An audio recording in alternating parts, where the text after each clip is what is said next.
Welcome to Longview Lobo football here on Longview Game Day. I'm Chuck Zach, along with Keaton Daniels, Frank Sides, and Jake Orr's even hanging out with us for a few minutes as we get ready for the playoff opener of the 2024 season. And we're at home. That's awesome. You win your district, you get to do that. That's awesome too. And we're getting an opponent we have never seen before, the Naaman Forest Rangers out of Garland, Texas. And Keaton, we watched a little film on these guys. They are not a typical fourth-place team. They've got a very good quarterback. They've got a very good middle linebacker. And if the Lobos don't take care of business tonight, they're going to find themselves on the wrong end of a game against a game team that a year ago went 1-9. This year they're in the playoffs. That's absolutely right. You're talking about a team who needed last week's win just to be able to qualify to get into the postseason.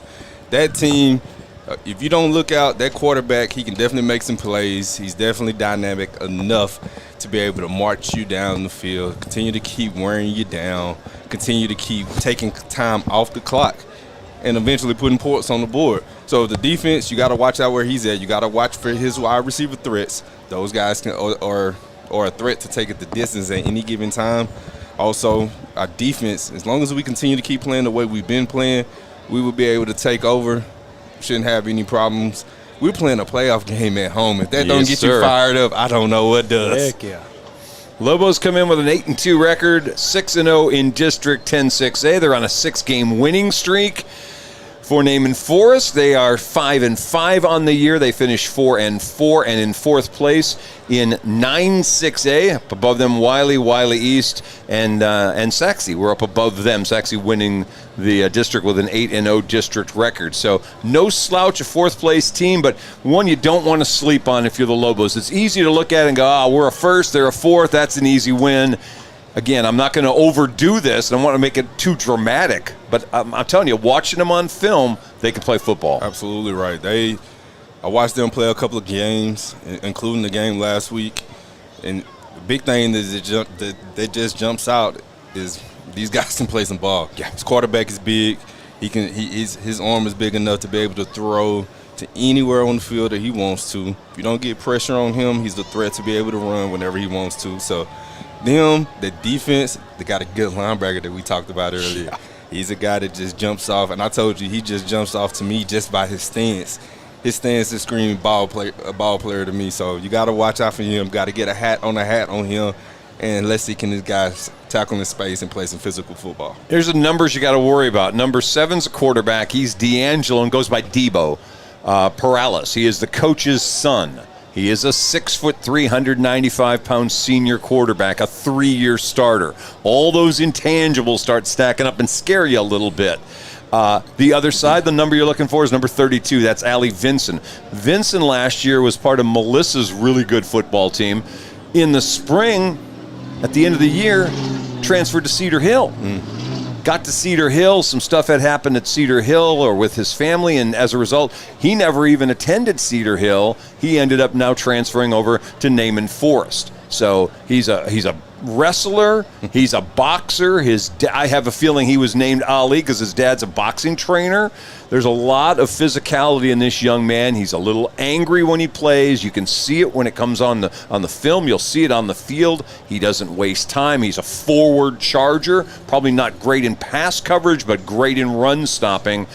Key for, as you said, the Lobos tonight is making sure he doesn't get a free shot at people like Boosie or Maverick Rowe. Man, you are great at what you do. I don't know about that. Because all of those traits that you just named about being a boxer, wrestler, those are all the things that I see when I see him too. He shows this. He's somebody that is physically just imposing just by the way he looks. Somebody that looks like he just wants to punch all the time. So saying all those things and hearing that now, I'm not surprised how good he is. And for a guy that played defense, the footwork's amazing. Yes, sir. I mean, that's just, and those two sports are two sports that deal with having to have great footwork. Absolutely. So all that's transitioned into this guy. What's at stake in this thing? If you win tonight, you get to play in the area round next week against either Killeen Harker Heights or a very familiar Lancaster Tiger team. Well, if you ask me, I want my lick back. So that tells you who I would like to see, but they have an 8-2 team that's in front of them in Harker Heights who won their district. that's in front of them. But don't look at Lancaster's schedule or their record and think just because they're 4-6 that they're not good. Yeah. They had probably one of the toughest non-district schedule leading up, facing Alito, playing in your district with Duncanville and DeSoto. Those are tough teams, so they're ready. They're battle tested. Let's see what happens, but let's take care of business first. All right, so Frank wants me to keep talking. There is a growing danger in communities and schools. All right. All right. Well, we're about to get joined by Jake Poole here of Or Cadillac, one of our great sponsors. He's going to join us, man. Before we can get him on, since we couldn't do our pregame show today, we had to figure out a way to squeeze this young man in and to come talk all things Or Cadillac. How's business been going Man, for you? glad to be here. Appreciate you guys. Love Friday nights. Love Friday nights. The logo looks good on you. We're going to turn around. Hey, I'm here now. All right, I got to get some airtime. No, Chuck bounced on us when it came time. Oh yeah, Chuck was ready to hand it over to us. But hey, I'm Keaton Daniels, Frank Sides, Jake Poole from Or Cadillac. Jake, you guys have been moving, transitioning to a bigger, better things. Let's talk about those a little bit. Yeah, it's been fun. So I guess a month ago we had a building up, and now we got dirt on the ground. So literally, I don't know if you can show the picture. I'm sure I'll do it right now. Yeah. Our new location, that's a picture of our new store that's coming up, and the store in front of it was – now, this is on Highway 259. We had a pre-owned location where we run a pre-owned operation, and right in front of that store was the old store. We've torn it down just in the past week, and so we're building a new store there. We'll run our pre-owned store there, and then across the street from that, we'll build the new Cadillac GMC store starting next year. So a lot of new stuff coming. Tell them one more time, where's the location at? It's 259 North, 4288 Highway 259 North. That's about, 2 or 3 miles north of the Loop. So right there, kind of next to the other stores. So if anybody's ever wondering what is going on, I know they see signs. I know it's. Well, now there's no question because they just bulldozed the whole thing down. It was wild. I was so surprised how fast they could do it. I mean, they got a big old track hoe and just started demolishing that thing, man. Well, what is the estimate time on when you guys will be fully in there? So we'll there? be in that store February 1st. Okay. We'll start selling out of there February 1st. So they got to do the parking lot. They got to finish the building up. It's got a roof. It's got walls. They got to dry it in. Windows, I think, are coming next week. So February 1st, we'll start operating out of the pre-owned location, and then we'll start on the Cadillac GMC on the across the street in that big field right there. So that's probably a 1.5 to 2 year build, I would assume. Absolutely. So it's going to be a big old store. Man, 50,000 square feet. I don't want to put you on the spot, but go me ahead. and Keaton wonder where we can get a couple of things. First, those Or pullovers, Absolutely. man. I want one of those in my size. I get you one made. Extra large. Extra large. Extra large. Okay. And secondly, this may be a little bit more difficult. CTS or maybe a big Cadillac truck that me and Keaton drive around the game days? The new Escalade is going to be bad. Well, and the new Yukon. So the new Yukon and the Escalade, they're coming out. It's a new body style. And so it's all brand new interior, big old screens in it, a lot of cool stuff coming. So. Well, I know my mom is watching, so she would love to see me in one of those Cadillacs. And she's probably at home talking about, I know this right. Let's get him a Cadillac. Mama Daniels, he did confirm that he's going to lease you one for Christmas. So Got you, Mama. big red bow coming your way from Or GMC Cadillac. Absolutely. You guys carry the bows if we go that direction? Yeah, we got it, man. Ain't no problem. Yeah, she would love the least we could do. So what else has been going on in the life of Or GMC? The other thing we have going, we're doing a EV car show November the 23rd. So this is for anybody that owns an EV or interested in an EV electric vehicle. So GMC has the Hummer. It's a fully electric vehicle. And honestly, it's one of the coolest cars I've ever driven.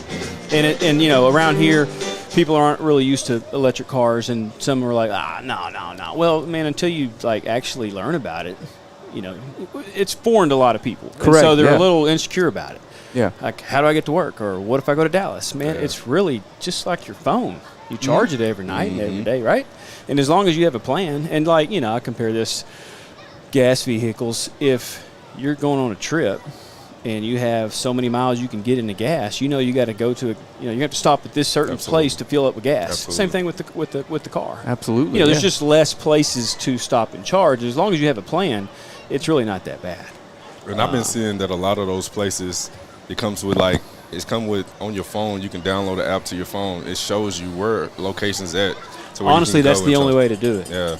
Okay, because quick story, McKinney, last year when we played in McKinney, I took the Cadillac to the game, and I got home at 2:45 in the morning. I had my experience, but I did it so I can actually explain to people real life. Like, I didn't ask any questions. Hey, give me the car. I'm going. I'm going to figure it out. I mean, I'm going to Dallas. How can I not get some charge? Absolutely. Right? Well, I didn't have a plan, and I didn't have the app.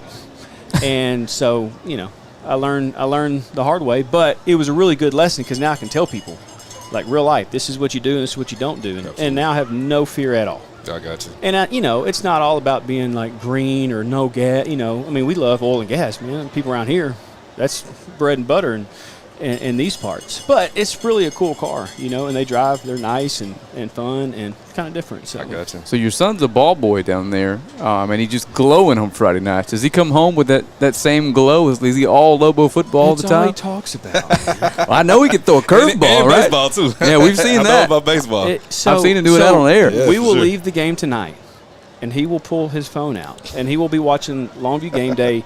He will rewatch the game on the way home. I'm like, dude, we just watched the game. He's watching it again. It's like, the coach would be impressed because, they're watching film and repeating all the plays. He's doing that whether it's his baseball game or Lobo football or whatever. I love it. That is awesome. I love it. A For lot those of of you He's that ate up don't with know, it. we won the bid to live stream Dixie Youth Baseball this year, Diamond Youth Baseball. They changed the name for obvious reasons. And Longview team represented Texas over there, and your son was on the mound in some crucial spots, and he got in a groove with the curveball, and I'm not lying to you, threw 17 of them in a row, and I think he retired 9 batters that way. He knocked him out, man.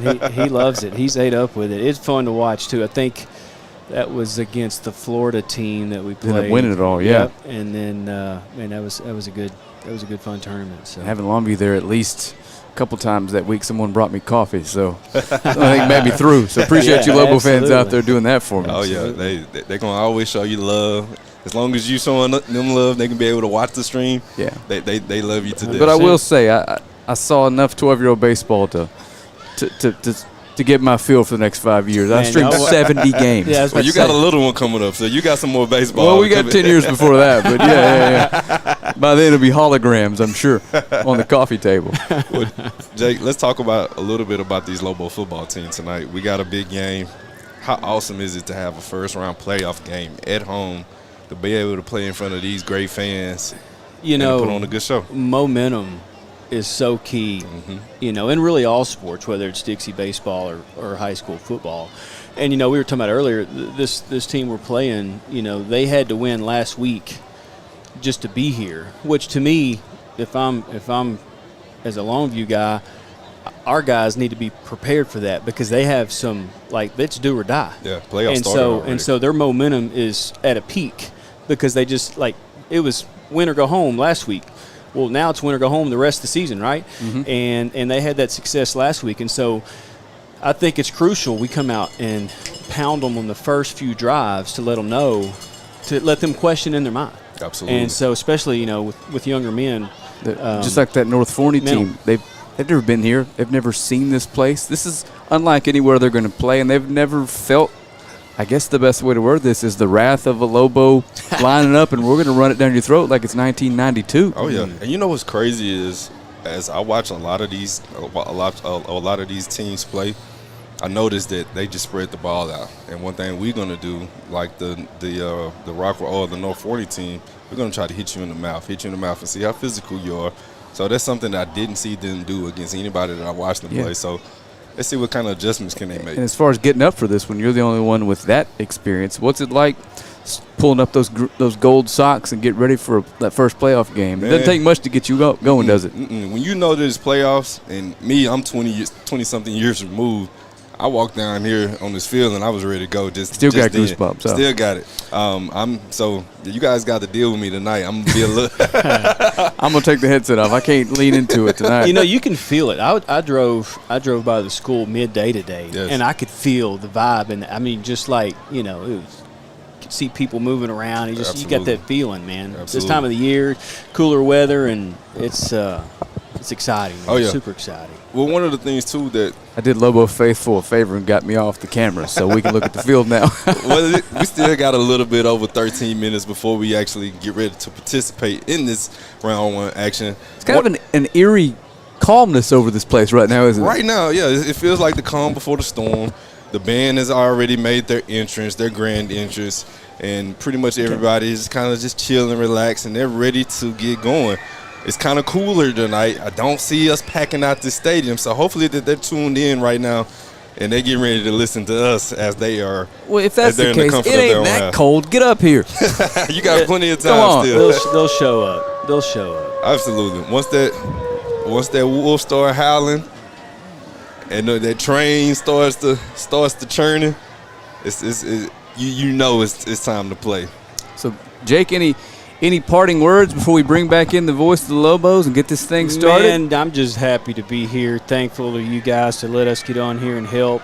You know, from a family-owned business in town, we just like to give back to the community. Anything that can help some kids, we try to sponsor any and everything that we can. And for those of you that don't know, OR is our day one big name, first call made on board since Jump Street. This doesn't exist without OR's help. So I know we tell you a lot, but on air we appreciate it, and our Lobo fans do as well. Absolutely. We are thankful to you for reaching out to us, because we like to give back, and we want to give back, and we want to thank all those folks that service and buy their cars from us. And man, we just want to give back when we can, because you know all these kids have parents, and those parents drive vehicles, and that's the key, is taking care of the community that's around you. Well, one more time, just tell them where they can find you at soon.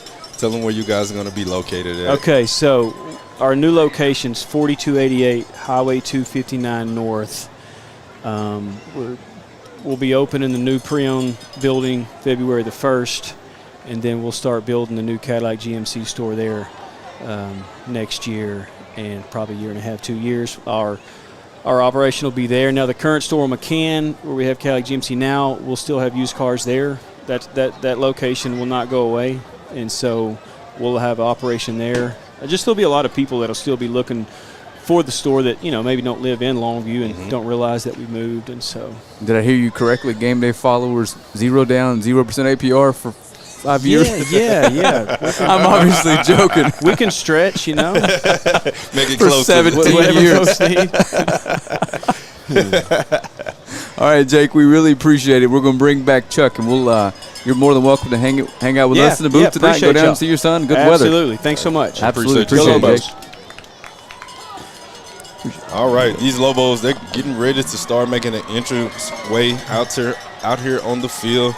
One of the things that I just look forward to tonight is just watching us and how do we come out.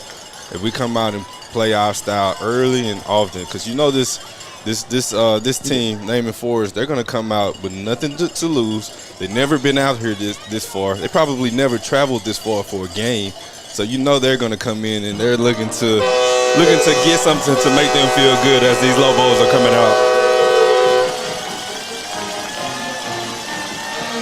Lobos are coming off of district champions, 6-0 in district, 8-2 overall.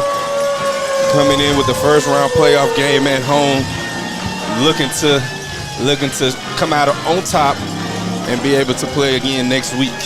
But we all know this season is 1-0 season. You gotta win now, because tomorrow is not guaranteed.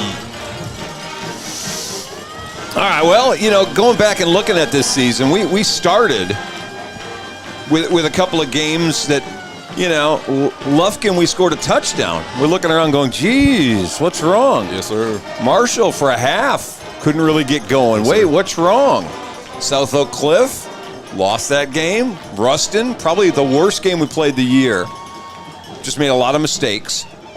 But they had the bye week after that. Kind of got a chance to figure out where we were right, where we were wrong. And the next week was the coming out of Boosie, Washington, basically. 8 touchdowns later. now all of a sudden all's right with the world. Yeah, and make no mistakes about it. He should be the district MVP. Is a guy that showed up, showed out every single game. Had some games, in my opinion, was the quietest 200 yards that you've seen Last week, Yeah, 186 yards on 7 carries. I mean, he broke countless of times untouched. It was a game that you love to see. You love to see because of the fact that he was untouched. He was able to come out, and everybody was able to come out of that game healthy. He comes into this with 1,770 yards. He's 4th all-time for a single-season Lobo rushing record. He's 119 yards behind one Taylor Tatum to get up to the number 3 spot. This has been, as Boosie goes, so goes the Lobo offense. That's a little bit concerning because everybody's going to watch film and know it. You're going to have to be able to throw the ball. Last week, just 51 yards passing. They were 2 of 15 throwing the ball around last week. That's got to be better as we get into the playoffs. They just cannot keep being a one-dimensional team. Chuck, you're absolutely right. When you get to this point in the playoffs, everybody knows what you do well. They have tons of film. They can be able to tell you basically what you're thinking about before you even get ready to do it because the tape is out there. They know where your bread and butter is.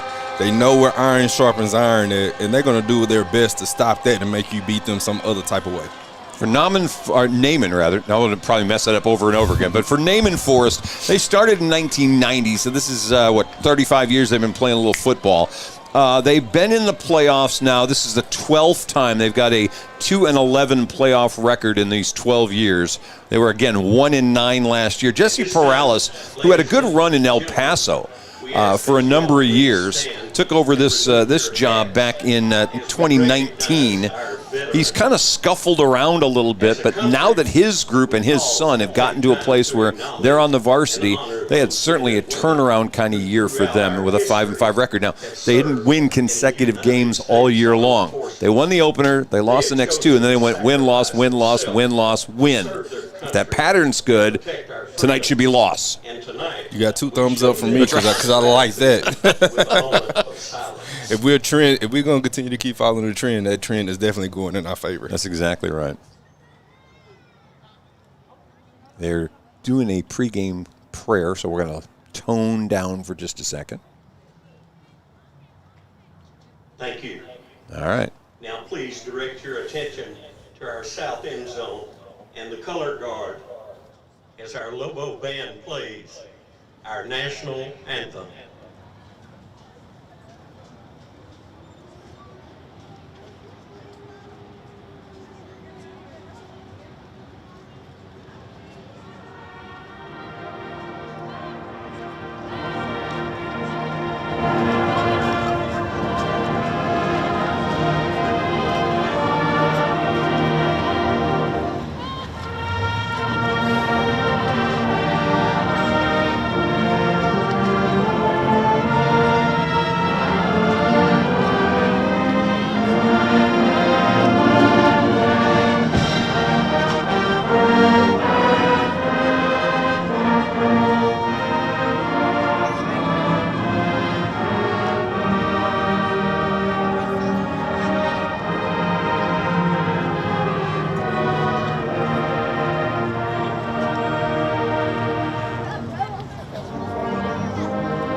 Alrighty, before we hand it back over to the voice of the Lobos, one quick reminder about tonight's playoff game sponsor, Gans and Smith Insurance Agency. Give them a call or an email or find them through the page at Gans and Smith Insurance Agency. They'll get you taken care of. I'm going to hand it back over to Keaton and Chuck. Alrighty, Frank.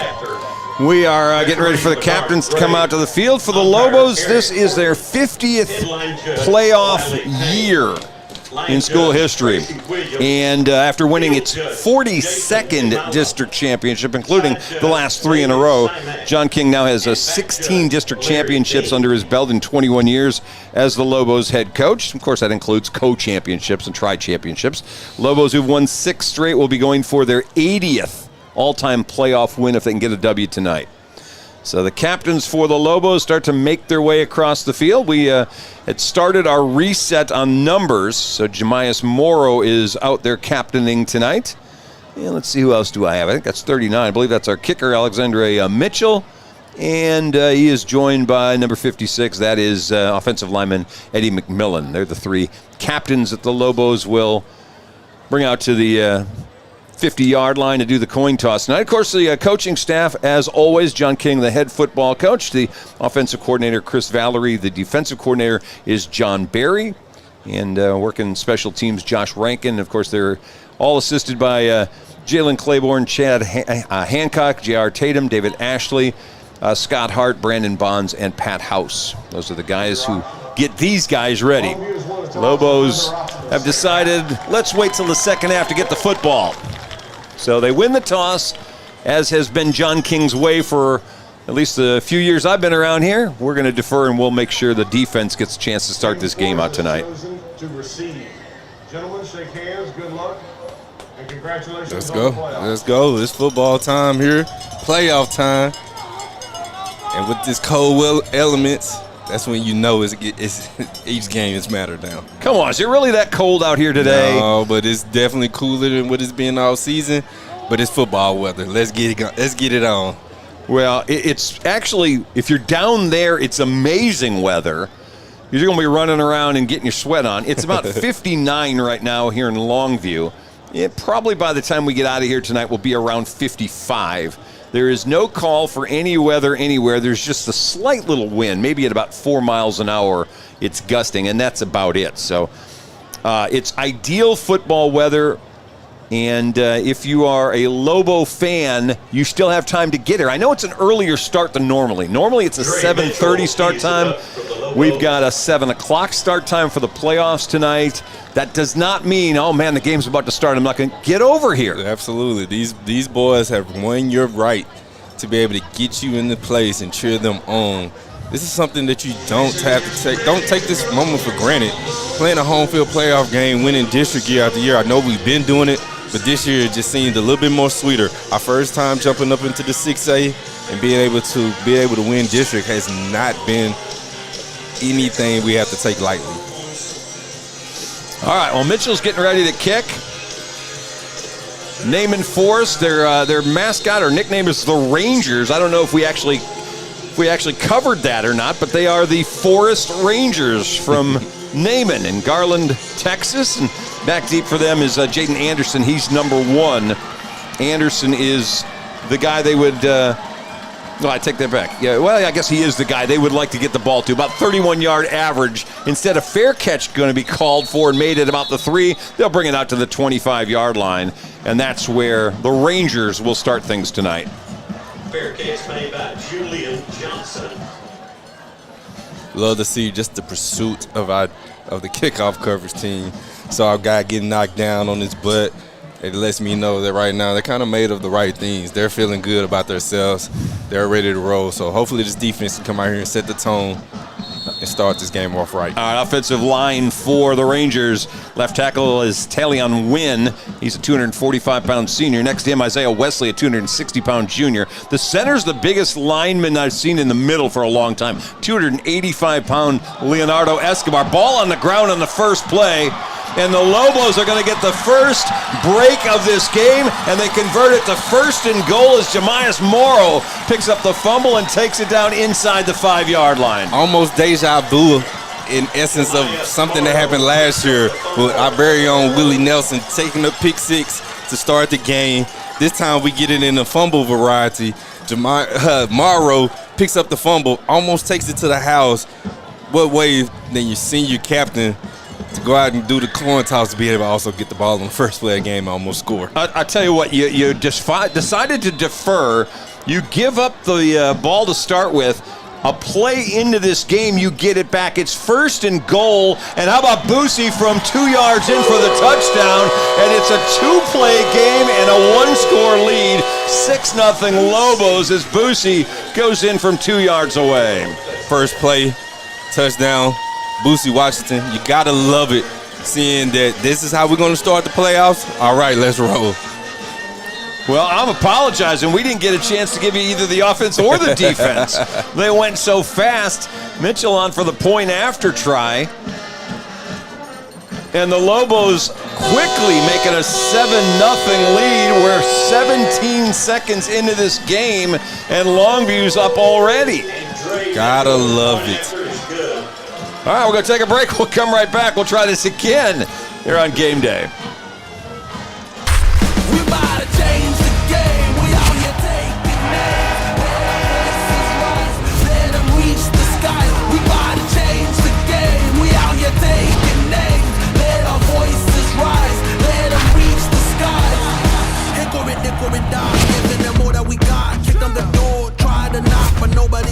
I'm going hard and taking my chances. I give it moves and I give them fancy. We about to change the game. We out here taking names. Let our voices rise. Let them reach the skies. Let's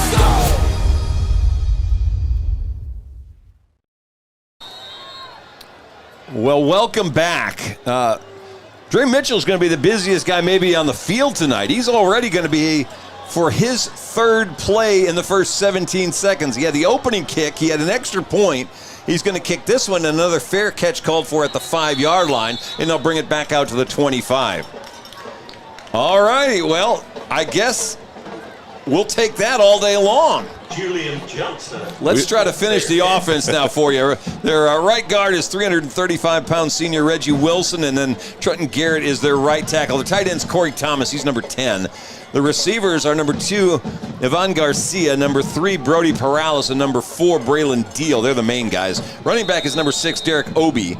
He ran for about 475 yards this year. And the quarterback is Debo Perales, 6'3", 395-pound senior. 61% of his passes completed, 20 touchdowns, 5 interceptions. And on first down, nothing doing as the Lobo defense just smothers Derek Obi, and they'll lose a yard on the first down carry. Got a chance to watch practice yesterday a little bit. One thing Coach Bum was telling his group, it don't matter if this is a walkthrough. I need you guys flying around. Tomorrow's not promised, and that is the way that he wants them guys starting up front. Awesome job by the D-line, being able to set the tone there, being able to show these big guys that, man, we're going to punch you guys right back. Defensive line, Tyson Johnson and Jaden Woolridge are the ends.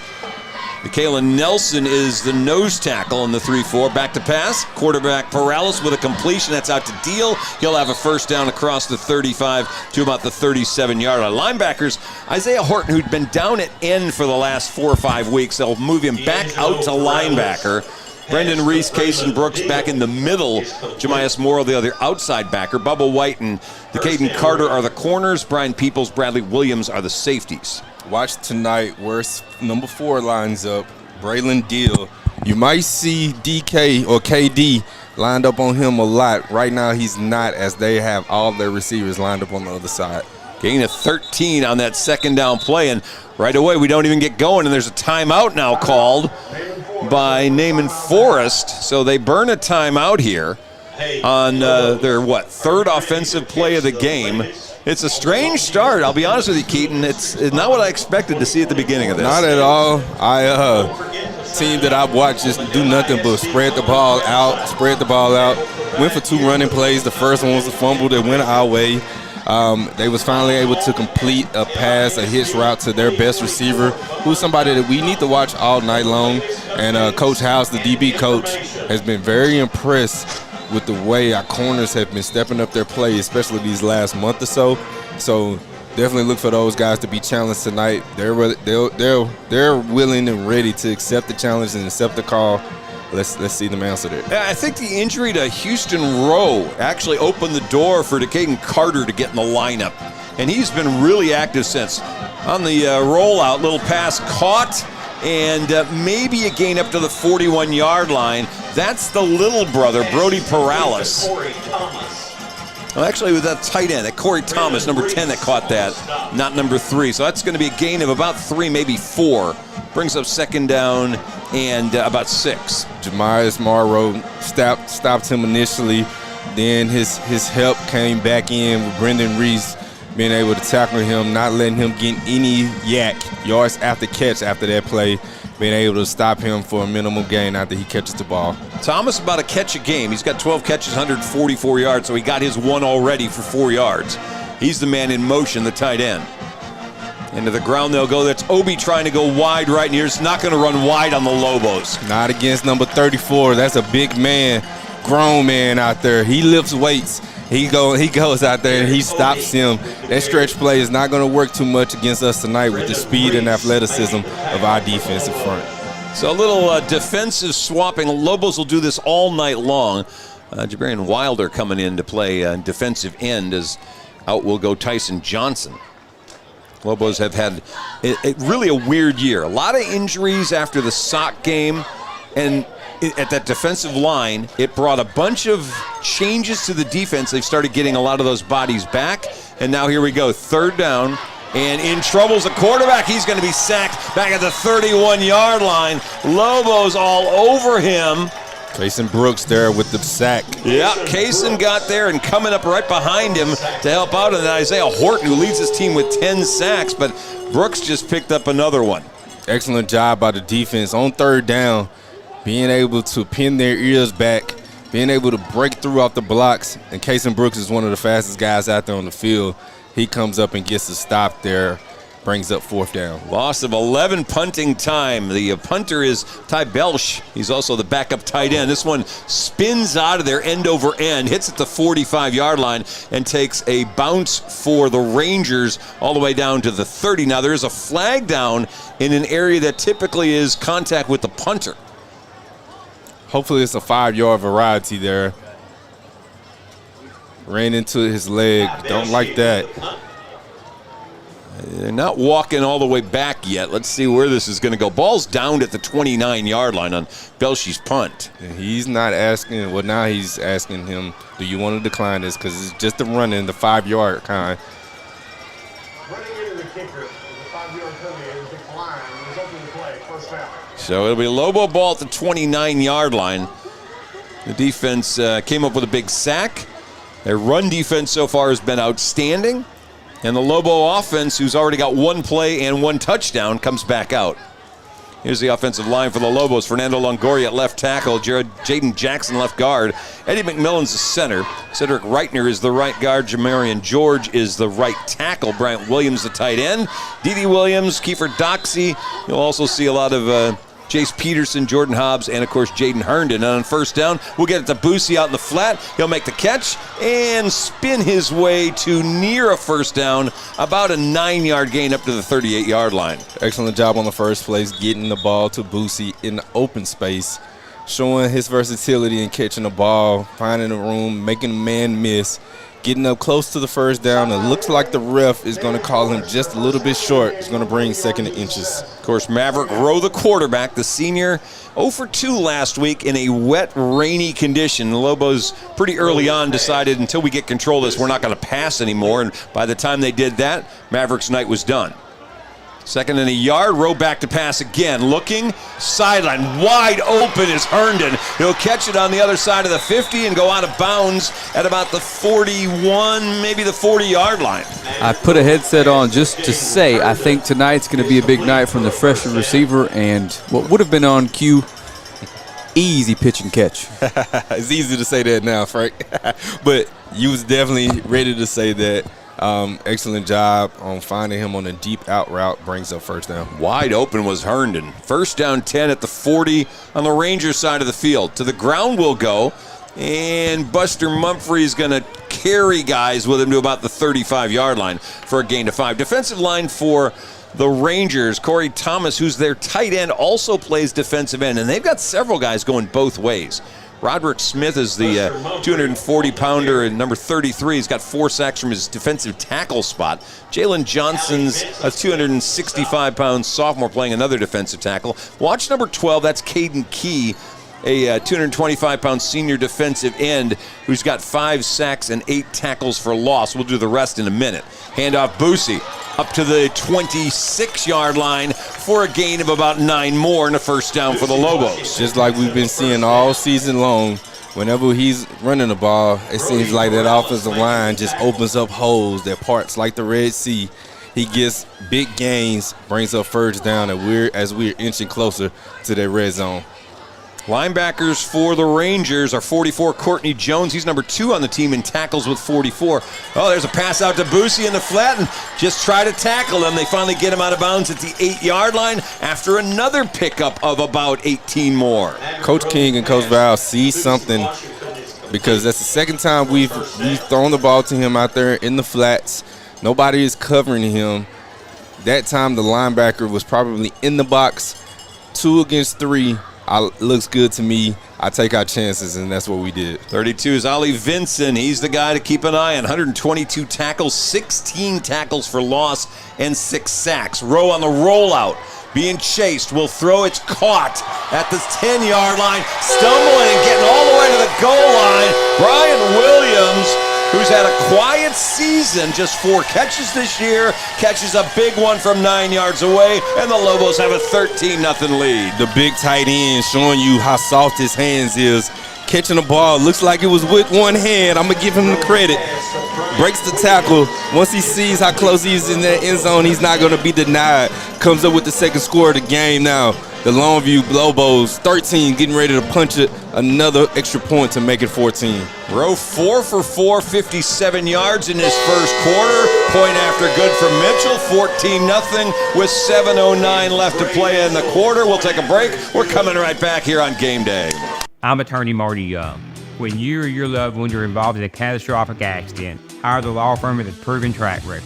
In the last 25 years, no law firm has achieved our results in and out of the courtroom. You need and want to hire the lawyers who get proven results that insurance companies and corporations know about, that insurance and corporations are afraid of. Don't make the mistake of hiring a law firm who is not feared by the insurance industry. We truly hope you never need us, but if you do, we're here to help.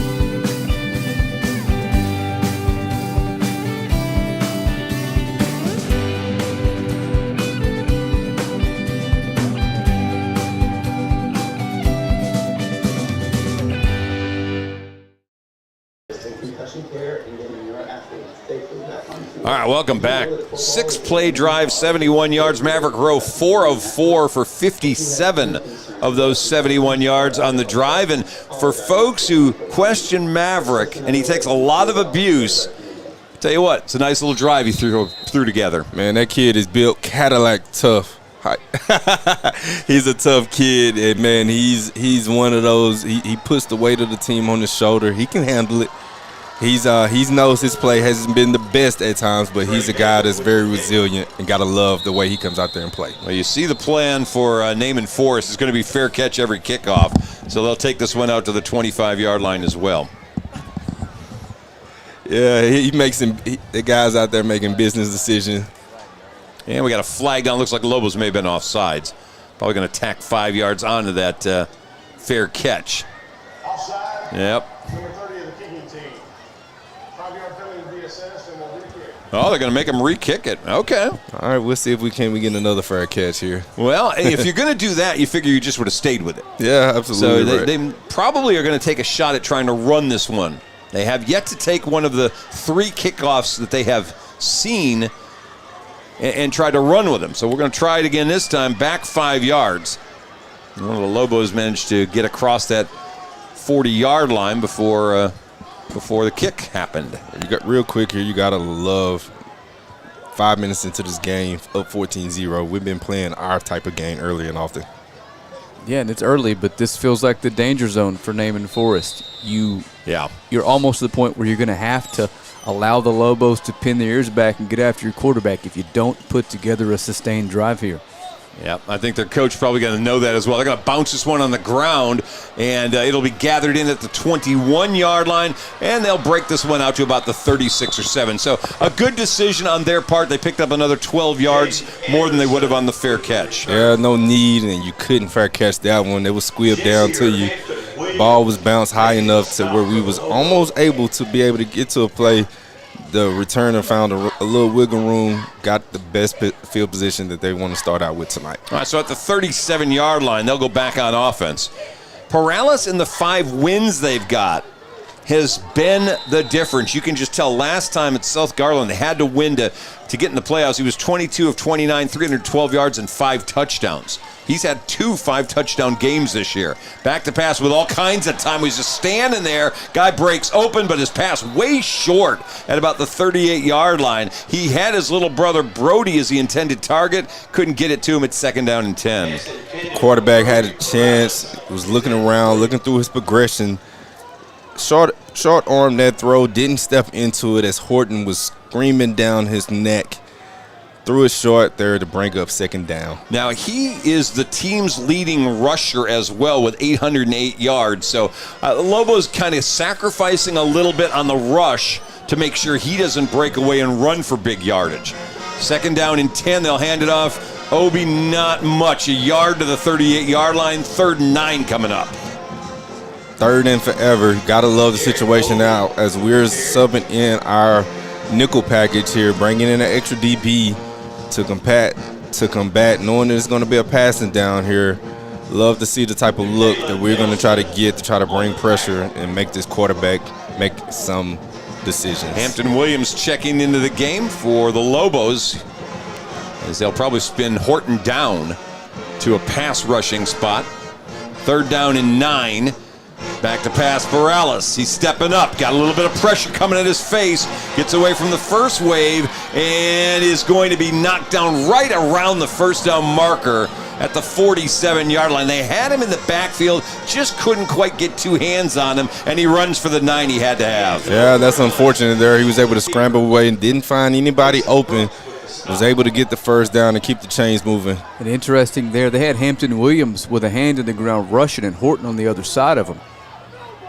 So they gain 9 on 3rd and 9. 1st down at the 47 now for the Rangers. And we started to say this is probably the crucial drive of the game for them. Paralis back, 1-step drop, completed at the 50-yard line and tackled immediately is, let's see, number 2 for them is Ivan Garcia.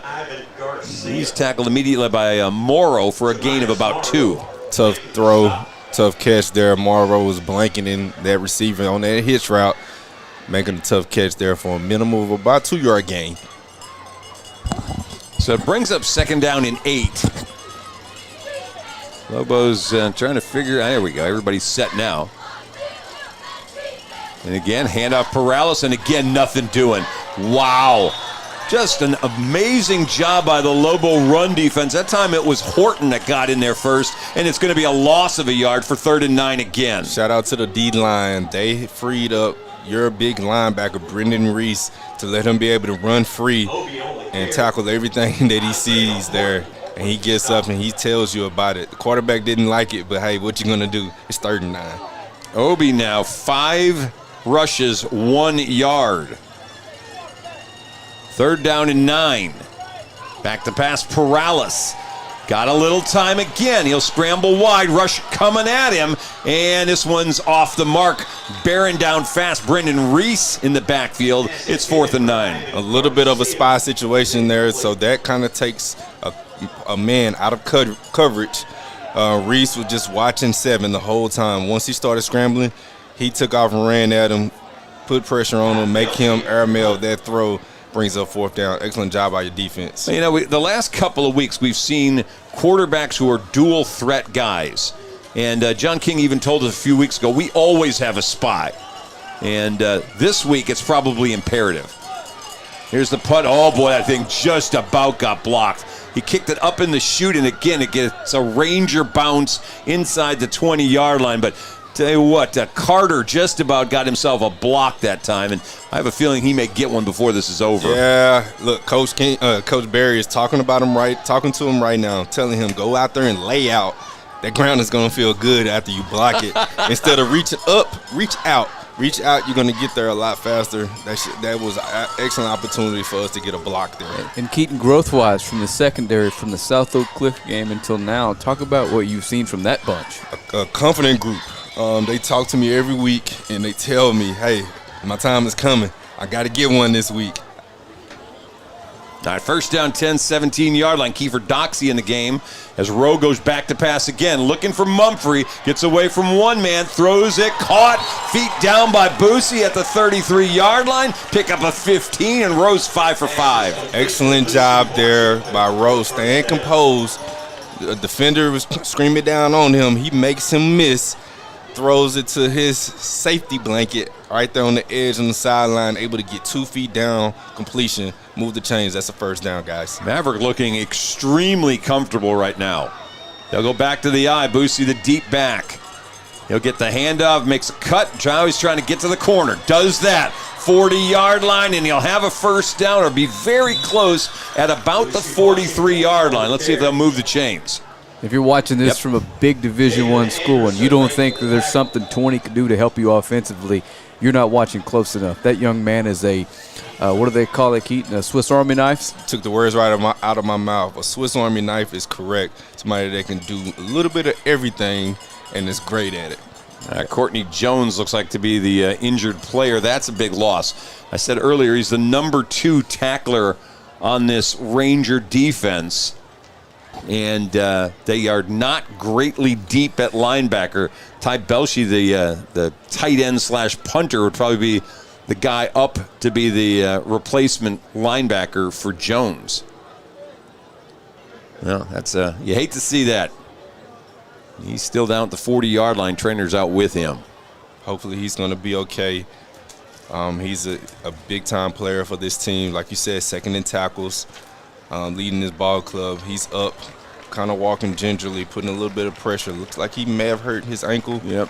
He's a guy that's probably going to go get retaped up and get himself back into this ball game. Yeah, you'd think they got to have him. He's a senior, so you definitely know he want to lay it all out there on the field. The rest of this side of the bracket, we've got our game. Of course, we said Lancaster and Harker Heights playing. Spring Westfield is taking on the Woodlands. College Park. And, of course, Klein Collins yesterday beat Cypress Woods. That was a bit of an upset. Pass to Buster Mumphrey back at the 37-yard line. Boy, got a good block by Doxey. Kiefer does a really nice job holding up that cornerback and getting positive yardage for Mumphrey. Gotta love the blocking effort out there on the edge from Kiefer Doxey. He's a kid that just goes out there and has fun, plays with a smile on his face. Buster is your busting back that doesn't like to go down on an easy contact. He's a guy that's going out there to make plays and got a good game there to bring up second and manageable down. Donovan Denmark coming in as Boosie checks out for the play. Doxey had a nice catch last week, a laying out catch in that bad weather. We only had 51 yards receiving, but he had the biggest chunk of it. On second down, they'll hand the ball to Buster. He's got a first down as he slashes through to the 45-yard line for a gain of 7. Boom, boom, boom, boom, boom. If you hear that, that's Buster running the ball. First down. Let's move the chains here. And it's early. They're obviously needing to stop Boosie, but what Maverick's shown you early is exactly what you were hoping to see, because teams are going to force you to pass to beat them as we get further into the playoffs. The first down at the 45-yard line. Boosie stays out again for another play, it looks like. And back to the ground to Mumphrey again. They got something working right up the middle. Well, I tell you what, between the center and the left and right guards, the Lobos have blown a hole in the middle of that lineup. Jackson, McMillan, and Reitner in particular get another 8-yard hole for Buster Mumphrey to take advantage of. Excellent job by your offensive coaches being able to scout this team out, knowing where we can be able to exploit them in any given way. It seems like tonight we've been able to get whatever we want to and getting positive yards. Boosie checks back in now. Doxey's in the slot. Williams out wide. on second down and a couple. Rowe going to throw. Got a man. That's caught by Dede at the 25. He'll carry a defender to the 19. Good route, good read on time. Maverick Rowe's got it cooking tonight. Good to see your senior wide receiver, your big 6'6" basketball player, dual threat, come out there to make a play here, get first down right at the 20-yard line. Tell you what, we're distributing the ball around. Buster's got a catch. Jaden's got a catch. Boosie's got a couple. Dede's got one. Williams has one. Like 5 or 6 all over the receivers, place. Yeah, because I like him so much, I'm ready for that Kiefer Doxey first varsity touchdown. Keaton. Here we come here. First down, Rowe again going to throw. Going back corner of the end zone. Incomplete. Where's the flag? Here it comes. Pass interference. Lobo's going to have first down. And the first possession, I was going to say, we haven't seen a lot of that. Just chuck it up to the corner of the end zone and let your big receivers go get it like we saw the first 3 years doing this. But that's nice to see. Looks like there was Dede out there running that route. Nobody's out there. I don't see any 6'3" or 6'4" DBs out here at this high school level that can be able to jump up with him. He jumps prematurely. That's a flag all day long, 15 yards. Here we are right inside that 5-yard line. Well, and he did a nice job of not jumping early. He let the corner jump and then waited on him. Unfortunately, got face guarded and couldn't make a play on it, but it's first down and goal at the 5 now.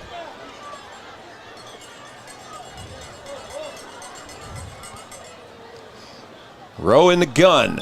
We got a flag there. We're going to run a little jet sweep for Doxey, and that didn't happen. Dang it.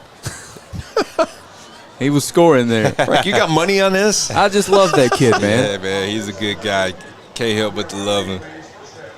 Yeah, we're going to have to go back to the 10-yard line to score instead. He's a Lobo, Keaton. You know what I mean? He's built Just built tough, the right way. Fights through adversity. Comes from a good family. All right, Boosie back in. He's already got one touchdown. Lobos have got one on the ground, one in the air. And Rowe now 7 of 7, 95 yards. Play clock is under 10 seconds here. They'll fake the handoff. Rowe going to roll, sets his feet, throws back the other way, and a little high for Williams, who was trying to get his second score of the game, and there's your first incomplete pass from Maverick Rowe. Picture perfect first half so far. Got moved back off a penalty. Maverick Rowe comes up with this first incompletion of this first quarter. Brings up second and 10. Second and 10 from your 10-yard line here. Lobos going to look to cap off this drive with the hopefully get us a score. It's a long first quarter. I'm looking up going, we still got a minute 48 left in this quarter. That's true. All the passing that Naaman Forest is doing too. Well, and the Lobos. Eight passes in the quarter. Dede's going to split out wide left. Doxey to the right. Buster the lone back. We're going to try again. Back corner. Dede jump ball play. Oh, knocked away. Almost picked. Kind of short jump that almost Dede wants him to put it a little bit further out there. Let him go up high and be able to grab it. Make them jump with him. That comes up incompletion, brings up third and down.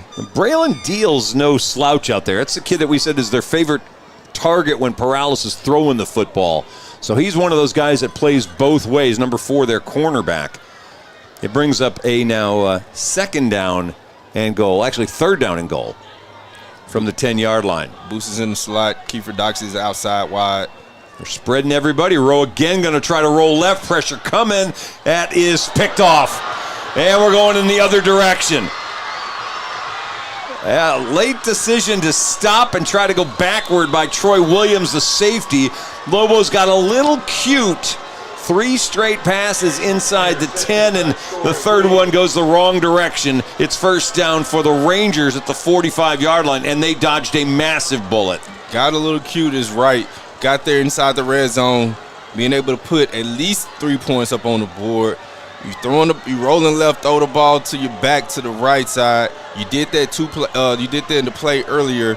This time the DB watched the ball telegraphed to him, catches it like a punt, being able to break it down almost midfield to give this Naaman Forest team a little bit of confidence. Should be 21-0, 14-0 ball game. Rangers with new life at the 42.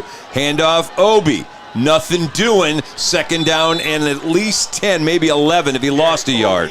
Bringing up new life, but running game is not going to be it. You're going to have to think of something else to do because that right there has been getting stuffed all night long so far in this first quarter. All right, we're down to the last minute of this quarter. The first turnover against the Lobos. We'll see if the defense can make that be a no harm, no foul.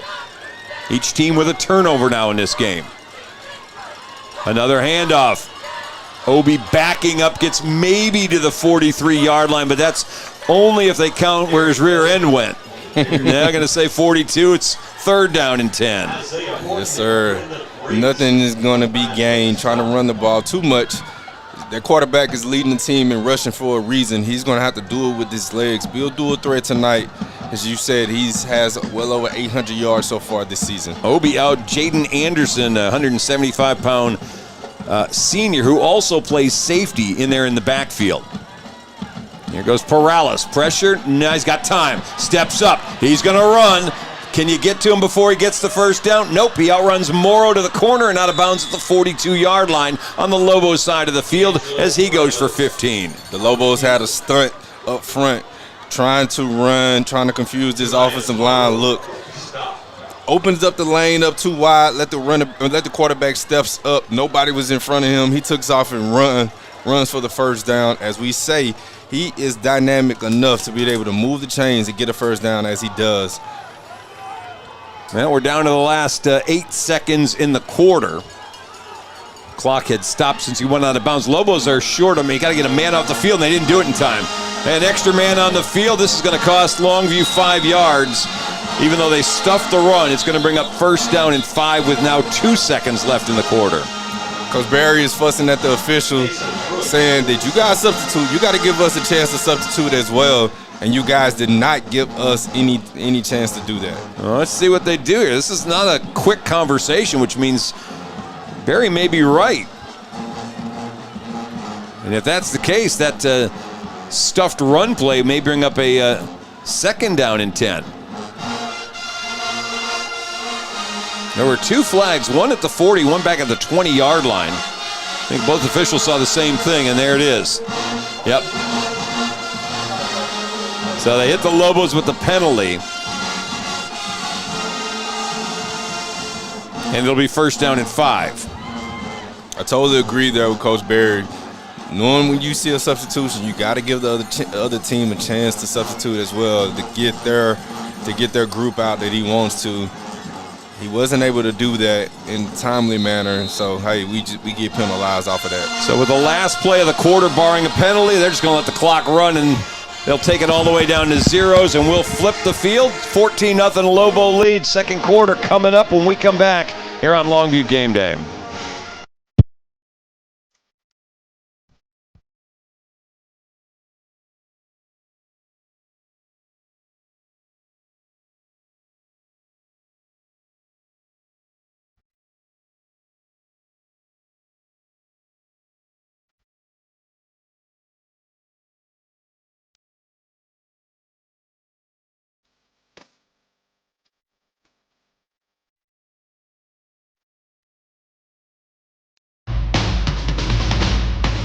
Our offense was dominating this year. Fast, powerful, virtually unstoppable. In fact, the only slow member of the team was me. When I was sidelined with ankle pain, it put the whole season at risk. So, just like when my players need the best care, I turned to a proven provider. Now, I'm back in the game. Get the care you need at physician-owned Baylor Scott & White Texas Spine and Joint Hospital or visit tsjh.org to find a specialist today. The fundraising continues tonight. All righty, welcome back. You can see the presentation of a check from Whataburger. For Longview students. Lobos with a 14-0 lead. That first quarter, 10 first downs to 3 for Naaman Forest. We had 136 yards of total offense. They had 36. Should be 21-0, but each team with a turnover. The one that the Lobos got first on the first play of the game set up a 2-yard touchdown run for Boosie Washington. The one that we just gave up probably cost us in the red zone a chance to get a third score in that first 12 minutes of play. A better place where So as we come back out of the quarter break, it'll be 1st down and 5 for the Naaman Forest Rangers at the 36-yard line. Gotta love the way that we started that quarter off. Gotta hate the way that we kind of ended it with a turnover inside the red zone. But the defense has been playing great so far. New guy in the backfield. That's Ali Vinson, the linebacker, who also plays a little running back. And they're going to keep Perales with a gain out near the 1st down marker at the 31-yard line. In fact, they say move the chains. 32 will come in the game. He doesn't run a whole heck of a lot. He's got 22 carries on the year, but he's mean and he averages 8.5 yards a carry. I guarantee you when he runs it, he runs it. He's not looking to make any moves, but just go forward and run somebody over. And they brought him in to block that time. He does. Perales picked up the 1st down. Back to their normal tailback now as Obi checks back in the game. Quick toss. That one caught at the 26-yard line, and it'll get maybe to the 23 or 4-yard line. It's Ivan Garcia with the catch. And Bradley Williams, your reserve safety defensive back, was right there in coverage. It looks like he was able to come up with the tackle there. I'll give him 7 yards, put him out to 24-yard line. 2nd down and 3. 80 in the game for them is Jeremiah Williams. He's a receiver at the bottom of the screen. Perales back to pass, got time, middle of the field, diving attempt, and caught by Brody Perales at the 2-yard line. It'll be 1st and goal. Excellent catch there by his brother.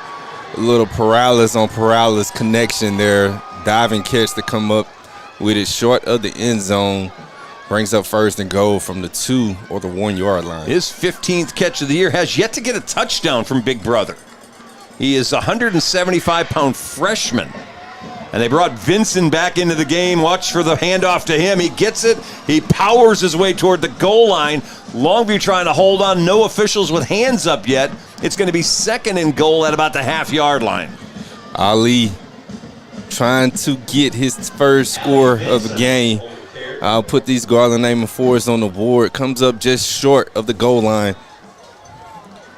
The difference is he goes about 215 or 20 pounds.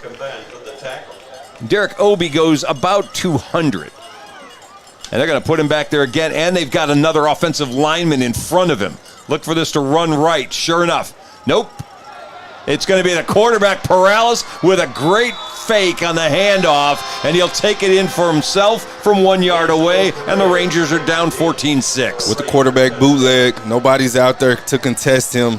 He's able to jog his way into the end zone to get them within a 1-score lead now. I mean, a 1-score deficit. Finally get them on the board to start the 2nd quarter. And their field goal kicker and extra point kicker, Edgar Andrade, coming on for the point after try. Well, we saw last week, Lobos passed a little bit early and then decided after a near pick, we're only running the football from there on in. Next drive became like an 11-play all-running drive. I don't know that I wouldn't expect that to happen now. Yeah, that's for sure. You give this team confidence now to being able to think that they can move forward, be able to score with us. Point after try, good. I'll tell you what, Carter laying out again. He's destined, it looks like, to get a block at some point in time. All right, we'll take a timeout. 9:49 to play in the first half. 14-7 ball game here on Game Day. Hi, I am Emily Kidwell Ramey, Longview's local independent insurance agent. I specialize in home, auto, life, and commercial. I'd be more than happy to help you with any of your insurance needs. And go Lobos.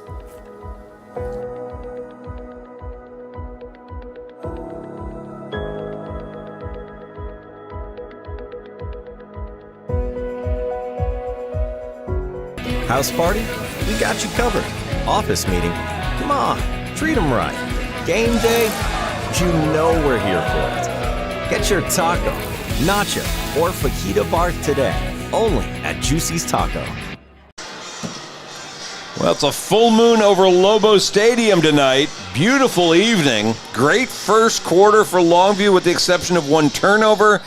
And the folks from Naaman Forest made them pay with a touchdown drive of their own. That drive, 8 plays, 58 yards following the interception to make this a one-score game. If you thought this Naaman Forest team, this Ranger team, was going to shut down on us, that interception that they picked up right there in the end zone for us was something that sparked them to get them to be able to score this first point.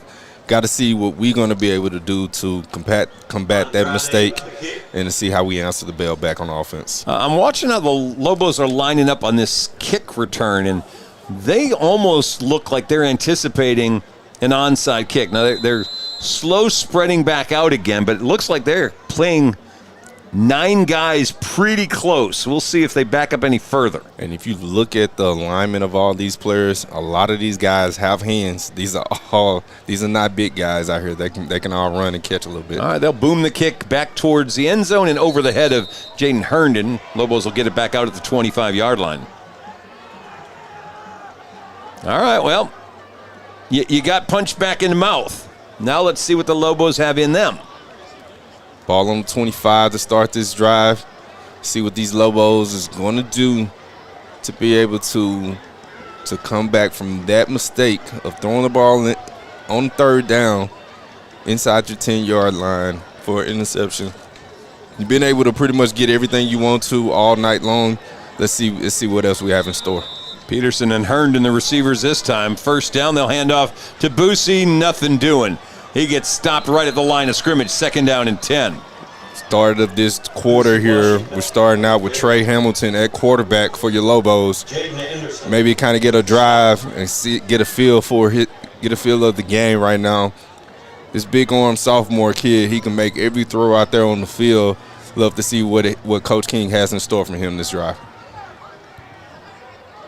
All right, well, he struggled last week, but they really didn't put in plays for him other than throw the ball long.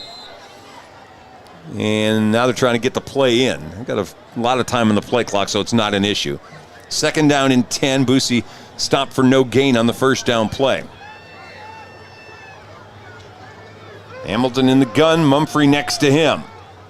Quick toss. Nope. Instead, he pulls it down and runs with it. And he'll dive toward the first down at the 35-yard line. Well, that was a little quick action there. Yeah, it looks like there was a mishap there. He looks to his right, didn't like what he saw. Looks like the receivers wasn't looking back at him, so he takes off and runs to the left and picks up a first down. It looks like a design looking at the replay because the receivers just went and started blocking immediately. It's been a few years, but that kind of reminds me. Remember Josh Thomas? Absolutely. Josh Thomas killed. He's a TJC quarterback right now. On first down, handoff Boosie again, nothing doing. Who is it? Vincent that gets in the backfield and hits him first. And by the way, 44 who left the game earlier, Courtney Jones back in there. Every time he does something, I just want to say, Ali Boombaye. Yeah, right? Because he's out there just making plays. Loss of a yard. 2nd down and 11. Lobos with a 14-7 lead. Boosie again going to stay in the backfield with Mumphrey. Fake it on the handoff. In trouble. Trey going to have to throw. Does low, incomplete. Buster trying to dive for it at about the 38-yard line. Now it's 3rd down and 11. Play action there. Trey wasn't able to sit in the pocket and find an open receiver out there. Had to scramble, throw it off his back foot as a D lineman was scrambling down on him. Throws it short. Buster was able to come up with the catch. Brings up 3rd and long, 3rd and 11. You surprised I brought in Trey this early? I am not. I'm not even surprised by anything that coaches have going on out there, especially just to kind of get him going. It's something that a lot of fans have been wanting to see this, especially early on, just to kind of get his feet wet, especially knowing that he's the quarterback of the future. Big moment. Back to pass. Got some time this time. Strong arm throw caught. D.D. Williams at the 46-yard line. First down, Lobos. Gotta love the presence that he showed there in the pocket to be able to go through his progression reads. Did not throw it short. Did not settle for the short read, knowing that D.D. had a deep out or deep in route. Once he ran in and saw that hole, he pitched it and threw it to him in that window to come up with the first down. Strong throw that time by Hamilton. They needed 11. They got more than that. 13. First down, handoff Boosie. Coming left. Got a little room across the 50. Still on his feet. Ball comes out at the end of that. Somebody blow a whistle. There was no whistle blown. No. And now the Rangers get it on Boosie's fumble. It looked like he was stopped at about the 40. Apparently didn't go down all the way. We're going to watch this. No, he did not go down. Boy, it looked like he was down on the tackle that drove the ball out. But Naaman Forrest gets the ball. There's no replay in high school football till you get to Jerry's World. And the second turnover has changed the tone of this game. And the slow motion replay here at the stadium did show that that was a fumble. Yeah, sometimes the second effort play in this playoffs here, it definitely is. Sometimes it can come back to haunt you here. Sometimes it can go your way. Sometimes it can go against you. But Boosie has been shown to be resilient, that whenever he fumbles, good things happen for us after that. This has been a fumbling Longview team this year. They have at least one or two every game. Paralis on first down, rolling left. He's got pressure and gets away, and now there's nobody around him. He's going to pull it down, and they do a really nice job hustling back over there. And well, I'm thinking that official looked for a second like he was going to pull a flag on a late hit, and pulled it back last second. And so it'll be, let's see, they get back to the line of scrimmage, maybe second down and 10. Casey Brooks did the right thing here. If you're going to run the ball, if I got a chance to hit you and you're that quarterback, I'm gonna make you. I gotta bring my presence and hit you every single time. Probably got a break by the fact that was into the Lobo bench, not into the Ranger bench. That goes the other way, and you're right in the other coach's ear. Coach Paralis probably would have gotten himself a 15-yard penalty on the Lobos. Second down and 10. Paralis back, little swing pass out to the flat, couple of yards to the 43-yard line, where it's going to be a gain of about 4 on the catch is junior John Kamara. Brings up third and manageable here. Got to know this quarterback has been running a lot on third down. I don't see us bringing any type of defense or TD stunts, switching our defensive tackles and defensive ends there. We just probably need to play this straight up with Brendan Respond, the quarterback. Third down and 5. Paralis back to pass. Caught by Deal. Avoids a tackle as a first down. Out of bounds at the 45-yard line of Longview. Quick pitch and catch there. Playing a little bit of off coverage there. With it being a manageable situation, just run a quick hitch on the play action pass. Get your favorite target in space. Being able to make the defender miss. Easy first down. Well, I don't like the fact that it looks like Paralis is starting to feel comfortable back there. First down and 10 at the 46. I expect Coach Berry to heat him up the middle here shortly with one of those two senior linebackers. Pick up on that play at 10. First down and 10. Blitz coming. They'll hand it off to Kamara. He runs away from where the blitzer was. He's good for about 9 out to about the 37-yard line.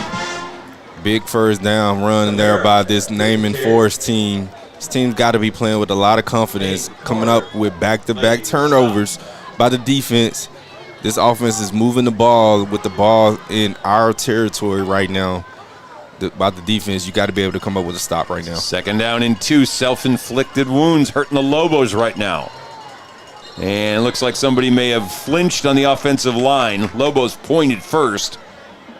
Then they got pointed at by Paralis, and it'll be a false start on the offense. That's a center. No, it's a right guard that actually flinched.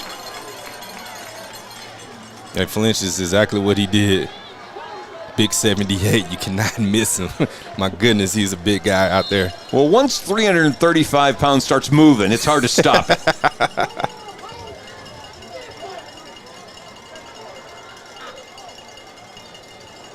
So back to the 43, second down and 7 now. They'll flip that tight end Corey Thomas from right to left. Paralis fakes the pitch. That did not fool anybody, especially not Casey Brooks, who drops him back at the 45-yard line. This senior linebacker is showing you what experience looks like. Being on varsity for his 3rd year, he's seen it all. Seeing 2 guys pull, you know the quarterback somebody's going to keep it. He stays at home. He comes in right underneath that pulling guard, comes up with the tackle for a loss to bring up this 3rd and 9. Brooks having an amazing year. That's his 27th tackle for a loss. And watch him right now. He's lined it up pretty much at D tackle. Third down 9. Pressure coming. Perales again gets the lane. There's a flag down. Morrow makes a tackle just about on the first down spot, but there is a flag down in the backfield where normally you'd get offensive holding. Holding is right. That ball is definitely going to come back here. Looks like number 40, our D tackle, was being held on that play. Davion Jackson, yeah. Yeah, they got 75 to center. Leonardo Escobar with the hold, so that'll bring it all the way back to the 45-yard line on the other side of the field. Hey, third and forever. Again, if you've been listening to me, yes, forever, ever. It's third and long. What are we going to do? I don't think he's going to be able to run for forever. Love to see the type of pressure that we cook up on him to be able to get this stop. 3rd and 19 takes a first down off of the board for the Rangers. Lobos trying to cash in. Pressure coming again. They'll make Perales run. They want him moving on the ground. Instead, it's caught. His little brother Brody with the catch. He's going to try to outrun the Lobos to the corner of the end zone. Dives and gets in on 3rd and 19. It's a 55-yard pitch and catch for the freshman's first score of the year, and it's a 1-point game. Right? Man, you got to hate seeing that 3rd and 20. 3rd and 21, scramble play, he throws it to his brother for the first touchdown of this season. Comes up with the big play as we were out of position. We wasn't able to stay in or lock in on our receiver. Comes up with the catch, and he does the rest. Point after to tie this. Andrade kick is up. That one did get blocked, and they don't get the tie. It took a couple of tries, but it looks like maybe that was Bubba White that got a hand on that. Either way, 14-13 to score. We'll take the break. We're coming right back here on Longview Game Day. Before we head to break, just one more reminder. Gans and Smith Insurance Agency is our presenting sponsor tonight, making a difference since 1889. Gans and Smith Insurance specializes in auto, home, health, life, and business insurance. Go to gans-smith.com, click send a message, and tell them Game Day sent you. We'll be right back with more bi-district playoff action live here on Game Day.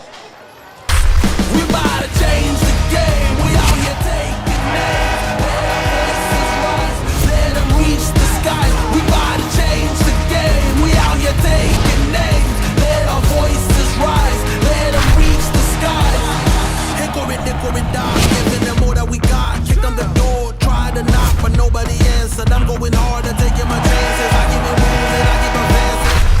We about to change the game. We out here taking names. Let our voices rise. Let them reach the skies. Let's go.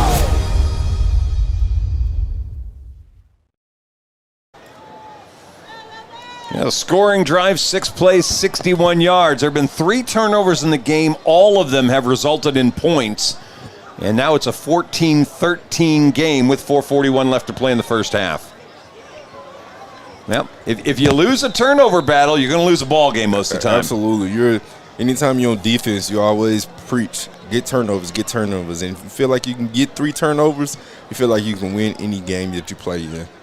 All right, well, we still got the lead. That's the good part. 14-13 score. Lobos are going to get a chance with Boosie getting the ball in his hands on one hop at the 11. No, actually, it's Herndon, excuse me. They flip sides, and Herndon drops the ball. And the ball's on the ground, and the folks from Naaman Forest are jumping up and down that they've got it, and it would be the 3rd turnover of this quarter. 3 turnovers straight. 3 turnovers consecutive. Definitely cannot be in the playbook. This has been a tale of 2 different quarters for the Lobos. The first quarter, you come out guns blazing. You're flying on high on cylinders. You get 2 quick touchdowns. Then you're a threat to make your 3rd touchdown. Come up with the interception, and then now 2 straight drives after that comes up with the fumble to give this Ranger team the ball with the threat to take the lead now. Well, let me correct that. The first turnover actually happened in the first quarter. Yes. The other 2 have happened here in this second quarter. So it's first down at the 38-yard line. Watch for something big here, maybe a big play-action pass to try to get something going. They have all the momentum going in their favor right now. On first down, Perales back to pass, got a man. One-handed, he hang on to it in bounds. No, they're going to say he was out of bounds. It'll be second down as Garcia tried to make a one-hand highlight catch after about a 10-yard gain. Second and 10. Did a good job there playing zone coverage. KD did not jump that hitch. He stayed back, making the quarterback have to throw the ball up just a little bit. You have your safety over the top, Taylor, being able to play over the top too, to make the quarterback have to make it tough throw on him to fit it in that zone.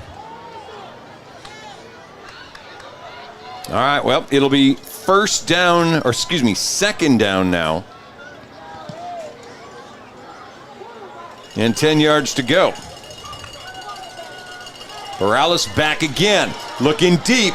Got double coverage on his receiver. He jumped a little early, and it's incomplete. His Deal was the intended target. Peoples was back there on the coverage. It'll be 3rd and 10. Peoples doing a good job and not being able to jump on anything that was thrown in front of him. Deal was in a kind of a pushing match, trying to get Peoples off of him as he was blanketing him, trying to come up with the Hail Mary type catch there to be able to knock a blow out or try to throw a haymaker punch at us. Yeah, I wouldn't assume pass here. This feels like 4-down territory. And this team has been great on 3rd down so far. 4:15 left in the quarter. 3rd down and 10. It's Garcia in motion. Perales back to pass. Pressure coming. Rolls to his left. Horton coming after him. He'll lob one up into the some coach made a catch and decided to take off like he was running for the score. Instead, it's going to be 3rd down and 10. Good hands and quick reaction by whoever the coach was over there. I wish I was down there. I could hit him myself. Right? Do something to make me feel better. He didn't actually run on the field. Otherwise, if you're a Lobo, you probably can take a shot at him. No, I'm just joking. Just trying to bring some light to the situation. He did excellent hands there by the coach, but hey, nonetheless, out of bounds. All right, we got an official with a hat down here. I don't know if a receiver ran out of bounds. They're going to go over and talk to John King and see what his thoughts are. Threw the flag initially, so I'm wondering what we saw early on. You don't have it in you to hit a defenseless receiver. Well, how about a defenseless coach? Can't say what I want to say. Let's see. We're going to talk about this. Yeah. Illegal formation, too many players in the backfield. That penalty is declined. Holding number 50 of the offense. Penalty is assessed 10 yards with replay 3rd down. All right. Well, apparently we're going to take away the incomplete, which would have made it 4th and 10. Because as I think Frank pointed out, this is probably 4-down territory.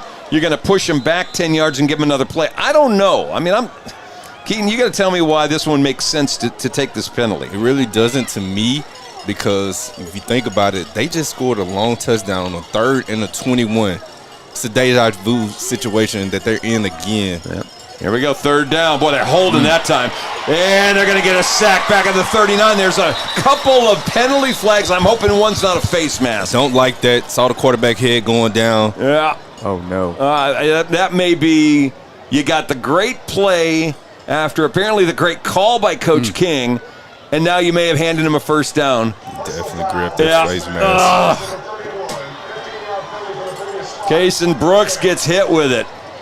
They had 4th down and forever coming up, and the personal foul just marked off 15 yards and a 1st down, and they'll put this ball down where? On the, they're still walking a long way. That's a long way to walk. They're going to move it all the way up to the 32-yard line. Yeah. Yikes. 15 yards from the line of scrimmage, not where the penalty occurred. And if you guys will recall, this feels a lot like Highland Park 2021. Shooting ourselves in the foot right now.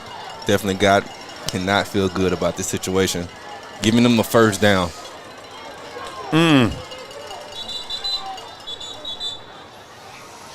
Well, with 3:38, Naaman Forest is going to take a timeout. That may be good for the Lobo defense. Get a chance to get themselves set. Of course, coming up at the half, we will certainly hear from the award-winning Big Green Marching Machine. Looks like they're the only band in the place tonight. So we're going to have just a singular band's performance. Looks like the Rangers did not bring their band with them. They got the show all to themselves. And if you got to compete with the Lobo band, you're doing your best job of just staying in place. Oh, way. Well, you know what this also means? They're not restrained by time. Not at all. They can play as much as they want to. They got 27, 28 minutes to be able to entertain everybody, both here at Lobo and at home watching. And by the way, if you are watching, we appreciate it greatly if you'll share the feed. Let people know that, hey, if you're all over the countryside, you want to watch your Lobos playing playoff football action, you can tune in right here on game day and follow the team as we go from round to round. And we intend to go for a handful of weeks at least. Absolutely. And if this game's going differently than you thought it was going to, and that's why you're not here, make your way down here. They need you in the second half, it looks like. All right, first down and 10 at the 33. And they'll quick pass this one. Didn't go anywhere, and we're going to have another flag thrown in. So it looked like a little jawboning going on at the end of that. Brennan Reese says it's on Naaman Forrest, but that's a play you're not going to see success with against this Longview defense. Especially when you start running sideline to sideline. Yeah, Garcia was trying to bring that thing back to the middle and pick up a block or two, but all he's doing is running right toward the Lobo defense. Face mask there. Personal foul, illegal blindside block. Oh, we'll take it. Yeah. And that's something that I've seen on this Naaman Forest team on film, and they've called it every single time. So I'm like, how many times are they going to continue to keep doing blindside blocks and thinking that they can get away with it? Well, no more now. We'll take it. We would like that down back, though, thank you. We'd like to go back to third down again, but it's 1st and 25 now, back at the 48-yard line. A weird possession. Perales again back, again pressure coming. Throws one kind of blind, picked off. Lobos will pick it off at the 30-yard line, and they'll take this thing across the 50 where Peoples is going to be drug. Go down now at the 47-yard line. First down Lobos as they get their second turnover of the game. What an incredibly odd first half. Wow. Gotta love your senior defensive back coming up with an excellent interception. A play that we desperately needed right now to get this crowd going. This crowd is starting to get live. They're coming into themselves, giving themselves something good to feel, or giving them something to feel good about. Gives us the ball in the Naaman Forest Ranger territory with under 3 minutes left to go in this half. Trey Hamilton is still out there. Well, and let's do this. Pass rush is getting that interception. That happened because they sent 5. And Perales was under duress. First down, handoff to Boosie. Lowers his shoulder. He'll get a 41-yard line, maybe pickup of about 5. It'll be second down and 5. And this is the first offensive possession since both Boosie and Jaden Herndon's fumble. So we'll see which one of them gets, as Keaton likes to call it, his lick back. Yeah, it's time to get that lick back. You got a turnover. You get the opportunity now to be able to make up for that. And what best way to do it to get us a touchdown to be able to strengthen this lead. And tack 15 on. Well, a little unnecessary roughness on the other guys. And I think we're going to see Coach run it a little bit here and try to get a little 2-for-1 here. We get the ball to open the third quarter. I want to ask, did he say? I believe he said 75. Okay, I don't know if he ejected. Did he eject them? I didn't hear say his first personal foul. Yeah, it's his first. Okay, towards ejection. Towards ejection. That's what he said. All right. Freshman's in man coverage up top. At the 26, Boosie, dropped. Lost back to the 29. Ali Vinson with the tackle for loss again. Nothing up the middle. Don't like to see this scene here. Your running back is hobbling off the field right now. Looks like his ankle got rolled up on. He's going to be able to get himself taped up. He's going to be all right. I have no doubt about that. That's a loss of about 3. Second down 13, and the Lobo's going to take the timeout this time. And I saw, as we see the replay of the tackle, looks like Ali, once he gets this tackle, kind of rolled him up a little bit to kind of finish off that play. Yeah, and you can't see him on camera, but it's encouraging. He didn't go straight to Coach Scotter. He is walking it off, and he'll be back in this game soon. Oh, yeah, he took that helmet off, and he's been walking on his own right now. He's going to be okay. Javorian Pereira had checked in before the timeout. Now we'll see how Boosie's feeling, but Pereira has certainly been a option as a second back. Boosie's got the helmet back on. He's heading back out onto the field. Had to turn the crowd mic down. This is unlicensed music being played. So much for Pereira getting a carry here. I think Boosie got right back out onto the field. And if we leave Pereira in the backfield, stick Boosie in the slot, that is petrifying if you're the opposing defense. Yeah, they're not. Pereira's coming back out, and Boosie's going back in that backfield. And, of course, quarterback's Trey Hamilton again on this series. So Jace Peterson, number 5, in there as well. He'll come bottom part of the screen on what will now be 2nd down and 13. Play action, Hamilton to roll. Going to throw a bullet trying to get a receiver. That's Herndon. Incomplete flag down back at the 32-yard line. And this may be going in the wrong direction again. And who's back there putting on pressure? That's this time number 12, Caden Key. And Brian Williams got slapped with the holding penalty. They'll take off the incomplete and make it 2nd down and 23. Boy, this has become a awkward quarter. Lots of penalties on both teams in this quarter. So mark it back to the 39-yard line. And with 2 minutes exactly left in the half, Lobos face a 2nd down and 23. I think if I'm Longview, I'd like to take this 2 minutes completely off the clock, even if I got to kick a field goal to end the half. Yeah, that is completely right there. Got to get a big play here to get yourself in manageable downs. Hamilton back. Boy, he was going for his tight end. No flag, even though he was pretty much mugged by the linebacker, Courtney Jones. And now it's going to bring up 3rd down and 23. 3rd and 23. Clock stops at 1:55. Got to think coach is just going to run this ball here, make this Garland team forced to take a time out, or we're going to run it down. So clock stops, 1:55 left on the incomplete. Donovan Denmark coming in, Boosie checking out. As Coach King gets the play quickly into Hamilton. We're down under 10 seconds when Trey gets into the huddle. They better break and move. Dede splitting out wide right. Herndon in the slot. 2 seconds, 1 second. They get it off.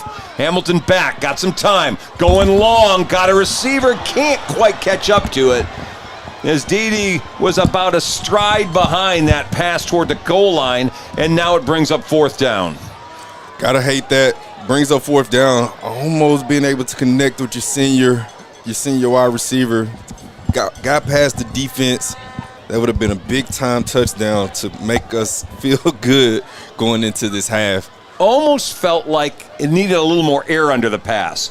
Sophomore toss of maybe a little bit too hard on the line. And now it's going to be the first punt of the game for the Lobos. Mitchell in. They'll let him kick it away. And this one's high. Fair catch called for and made at the 12-yard line with 1:41 left to play in the half. Dre Mitchell's punt. Yep. All right, defense. You're going to ask to defend for another minute 41. 14-13 Lobo lead. It looks like, too, that last drive we started to settle down a little bit on defense. They had a bunch of incompletions going in our favor. Got them in the 3rd and long before we got to that interception, or before we got a flag thrown against us, and then we got an interception after that. But gotta love the way that they're kind of settling down. You hope that they can do this to close this half out too. Offense has just looked raggedy since midway through the first quarter, though. Penalties set that drive back after the 1st down loss of 3 on the run. So now it's 1st and 10 at the 12. Lobos bringing the pressure, and again, quarterback going to pull it down and run. There's a flag that comes at the 10-yard line. Perales gets a late push out of bounds by Morrow at the 22-yard line. He would have gone for 12 and a 1st down, but penalty down at the 10-yard line. And that big right tackle there, he was holding his hands behind his jersey there. Yeah. Once the quarterback took off running, I'm over here screaming, throw the flag for holding. glad the referee saw that. That comes back. So the penalty on the right tackle, Trenton Garrett, a 278-pound senior, will take the 10-yard play off the books, and we'll mark it back half the distance to the 6-yard line where it's going to be first down and 16. Yeah, and that was hand placement. That big right tackle there going against Isaiah Horton, being able to he just basically just draped up over him. As soon as Horton was trying to make a play, the referee saw holding, and that was easy to see. They're going to run this time. Ball gets loose. Boy, they barely got out of the end zone on that, as the second running back for them, Jaden Anderson, gets dropped at the 1-yard line, and it brings up now second down and 22. And who was that to make a play? Isaiah Horton coming in right when you need him to, being able to make the it looked like there was a kind of a fumble there between the quarterback and the running back on the exchange, but Horton coming in untouched was able to get a play, tackle for a loss right there at the 1-yard line. Lobos will take the timeout with 1:26 and second and 21 coming up. And we saw Isaiah yesterday without pads, and he's criminally undersized for a defensive end, but that's like a honey badger. Yeah. I don't want to meet him in a dark alley. Honey Badger is right. He's a guy that's made up of the right things. Great kid, scholar student. But when it's time to play football, the mean side of him come out to play. He was eating that steak by hand. Well, this is a big play or two coming up now for this Lobo defense. You got a chance to get this potentially a short field if you can force a punt. And I'm not sure I've seen a handoff go for positive yards either. Well, they're going to have the quarterback a good 5 yards back in the end zone. Any penalty in the end zone becomes a safety if you hold. Lobo is probably going to bring some pressure here on second and 21. They'll flip that tight end again. And it's going to be Perales keeping it himself. They got him safety. He tried to fumble that thing out of bounds anyway, but he went down. And that's a flag. That's a safety all day long. They're going to call intentional grounding, I think, is what's going to happen on his attempt to pass it out of there. But it looked like knees were down in the end zone. And replay confirms that here shortly. You'll see it, Keaton. Yeah, you had a legal man downfield as well. Yeah. Intentional grounding is right, though. That is a safety all day long. Push us up by 3 with a minute and 19 left to go in this first half. You have time left. You have time left to try to get some points up, to go up by 2 scores, and you're going to get the ball back to start the second half. Right, how about Jalen Taylor, the safety, coming up? They had fooled the defensive line, although Horton was turning. He wouldn't have gotten him in the end zone, but Taylor came flying up to make the play, and you'll see it on the replay. Or watch Taylor come out of nowhere, boom, like a missile, and gets him waist-high tackle and forces the safety to make it a 16-13 lead. Big play by number 16, Jalen Taylor. It's been coming up big, too, as well this last month of the season. Guy that comes around, flying around. One of the best athletes, to me, in the secondary. He's a kid that's gifted, can make all the plays, and he did that right there on cue. Yeah, that's huge, huge, huge. Defense comes up with 2 big plays. People's interception and then the safety here on the sack. And, of course, don't forget the very first play of the game. Jemias Morrow scoops up the fumble and almost scores as well. So you got to count this as a turnover as well. Oh, yeah, yeah. Looks like we're still losing the turnover battle, but we were still right there playing. Well, I think it's 3-3 now. 3-3, you're exactly right. You're exactly right. 3-3 right now. Oh, and you got to score. Got to score here. If you're looking past this round, right now Lancaster is up 19-7 at halftime right now. I repeat, Lancaster is up 19-7. We win, they win. We get an opportunity to get our lick back. Oh, boy, they got to find the ball. Herndon can't find it. He'll scoop it at the 21. Can Jaden make something happen here? Spins 35. Let's stop and go down, and we do at the 35-yard line. John King not happy.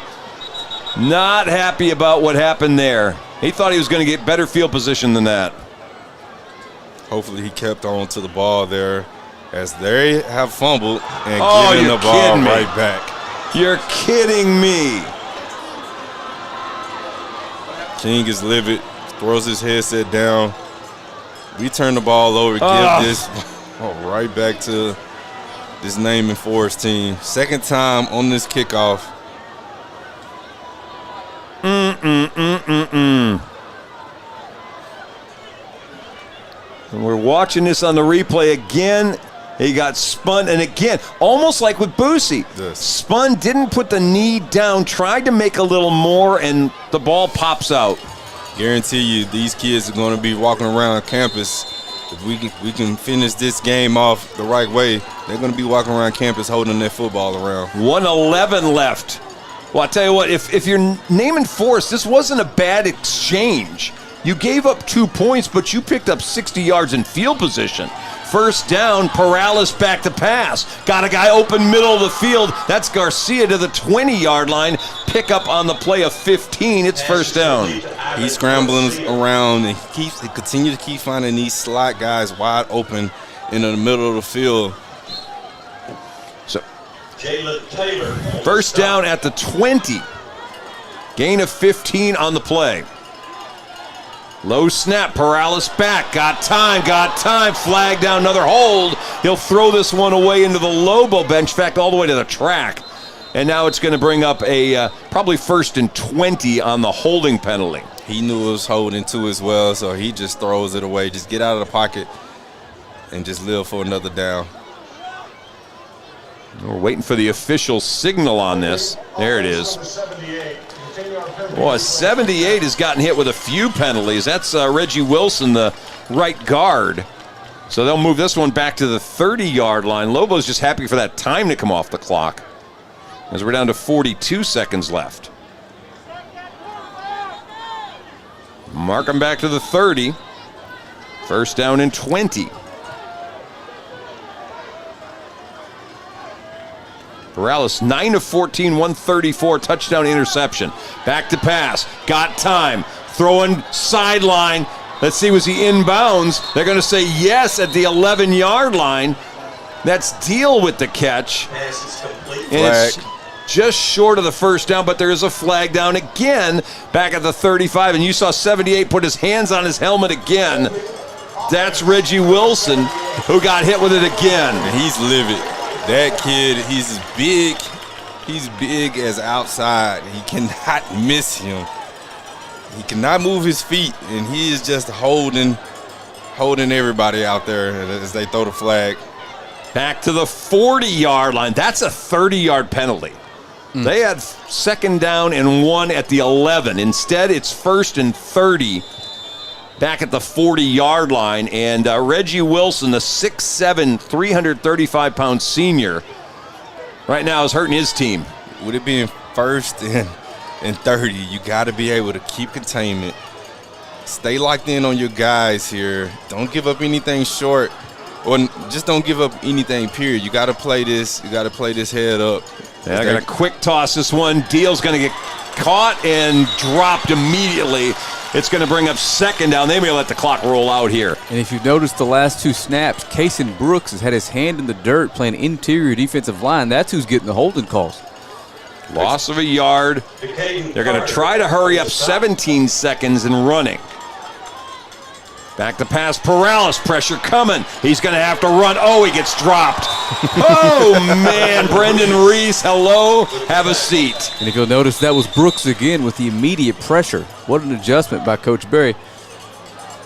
Just blasting through the offensive line. That actually counts as a sack. He was behind the line of scrimmage in a pass play. So a sack for Reese back to the 42, and with 4 seconds left, we got a timeout on the field. Who took that timeout? It looks like Naaman Forest. Yep.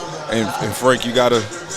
One of the things that I've noticed whenever we bring in our sub package or our nickel package, Kason is one of the guys that we bring up forward and put him at that defensive line position because of the lack of depth that we have at that position, and it's just only for speed. That's something that he did as well last year with his brother.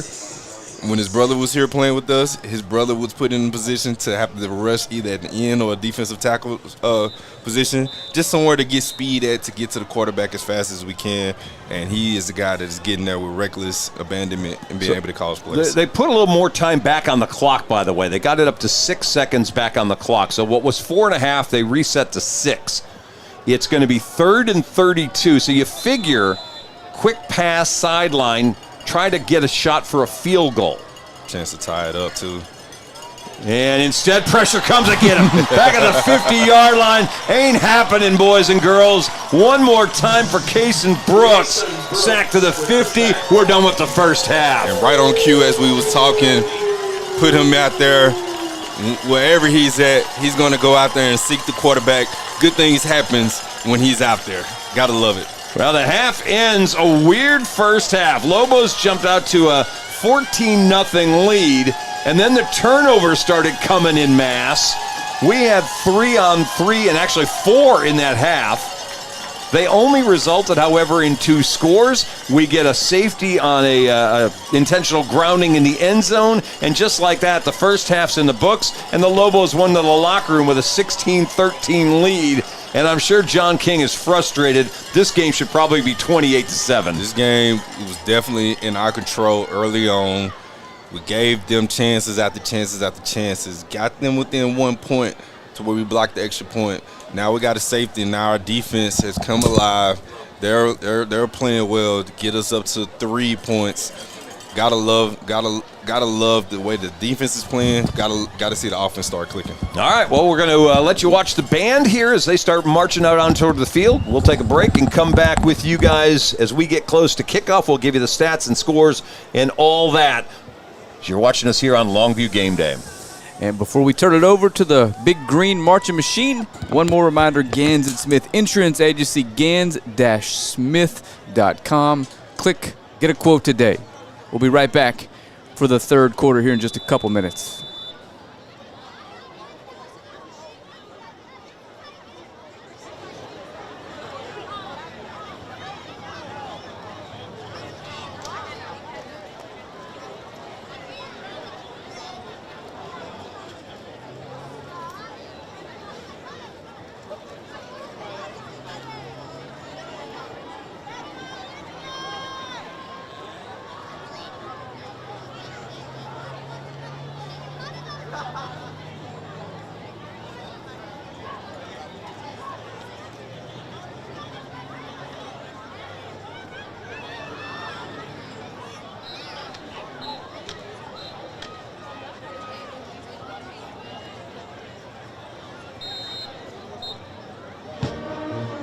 Ladies and gentlemen, the Longview Independent School District is proud to present to the field in their 60th year the 2024-2025 LHS US.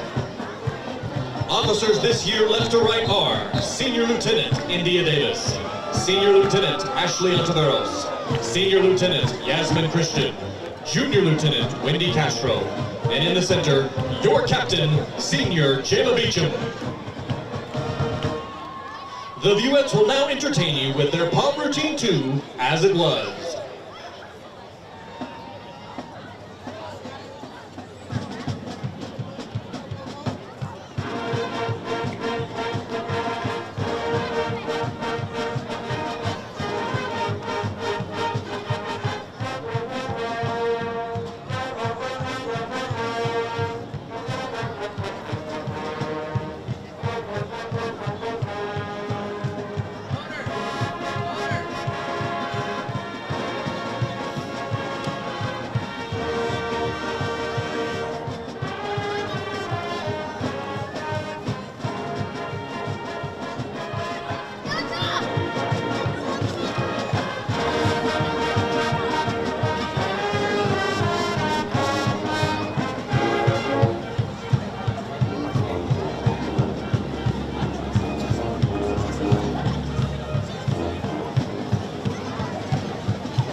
Duet of the Week is Mia Bonsabayas. Spirit Girl of the Week is Junior Jocelyn Aragon. Teacher of the Week is Miss Pamela Green. The Vuettes are under the direction of Mrs. Debbie McGowan and Mrs. Meg Lawrence.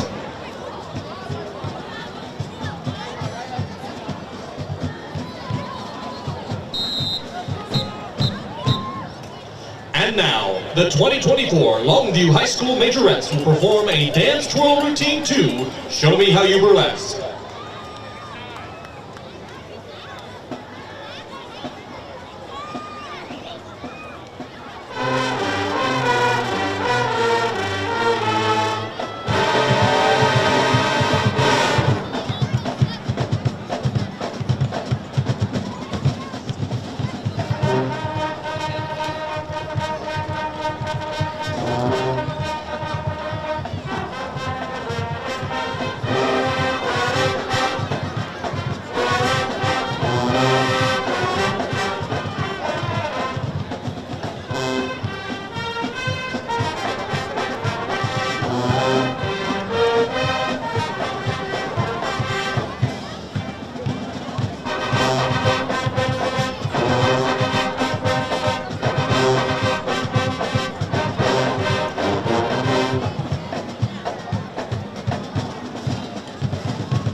On October 19th, the Lobo Band performed at the UIL Region 21 Marching Band Contest. The Lobo Band was awarded a first division from all three judges. This marks the 75th time the Lobo Band has been awarded a first division at the UIL Region Marching Contest, which is a state record. On Wednesday, October 30th, the Lobo Band traveled to Waco and competed in the UIL State Military Marching Contest, where they placed second and earned the silver medal. Ladies and gentlemen, under the field direction of drum majors Laney Weber, Addison Chastain, and Etsy Islas, the Longview Independent School District proudly presents the award-winning Longview High School Lobo Band.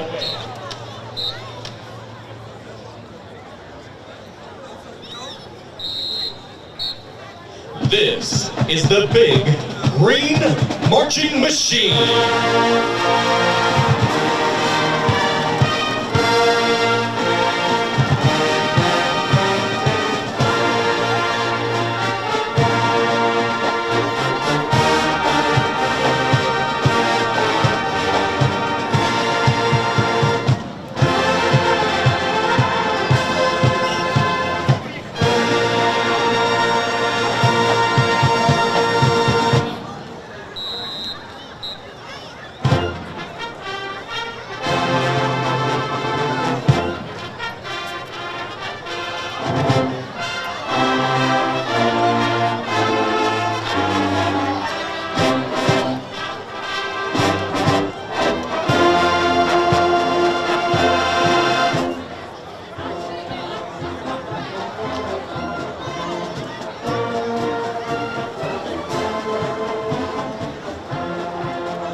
All right, Lobo fans, on your feet as the big green marching machine marches the Rockinell off the field.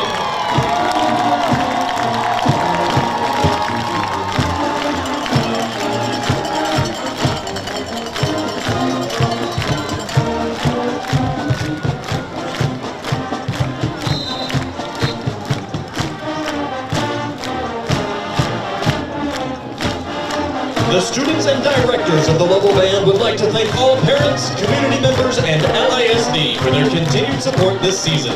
We would also like to thank our sponsors for this year: Peter Chevrolet, ABC Auto, Story & Hoover LLP, Weber Landscape, Jodak Office Supply, Eric Dodge Insurance Agency, PCA ESI, Walmart 4th Street, and Tomberlane Insurance. Thank you for your kind attention to tonight's performance, and go Lobos!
Alrighty, as we wait for Keaton and Chuck to make their way back into the booth, I will give you guys once again another reminder that tonight's by-district playoff game between Longview and Naaman Forest, presented to you by Gans & Smith Insurance Agency. Go to gans-smith.com, click send a message, or click create a quote or contact. Tell them what you need, they'll hook you up. Gans & Smith Insurance Agency.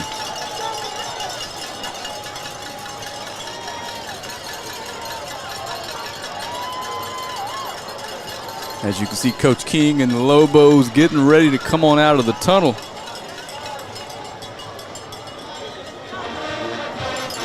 And there's the fight song, the flags. The Lobos are making their way onto the field for a second half.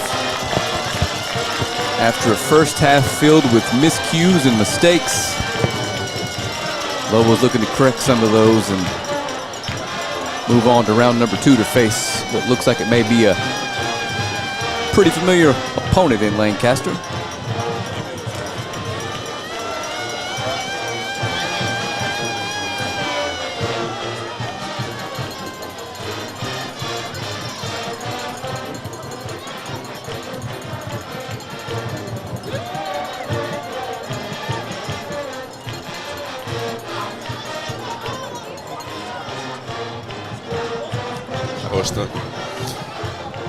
All righty, well, we are getting ready to start half number 2 of our by-district playoff matchup here between the Lobos of Longview High School and the Rangers of Naaman Forest. 16-13 to score.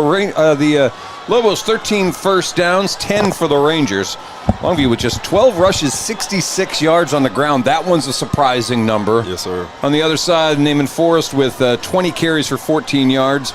We are 8 of 14 for 107 yards and 1 touchdown, 1 interception. The Rangers are 10 of 15, 133 yards, 1 touchdown, 1 interception. 9 penalties, 96 yards on Naaman Forest. Lobos 4 of 35. The biggest number other than that are the fact that the Lobos have 3 fumbles in that first half. 1 by Boosie, 2 by Herndon. And that has kept this thing a 16-13 ball game. Self-inflicting wounds. There are situations that you can live with.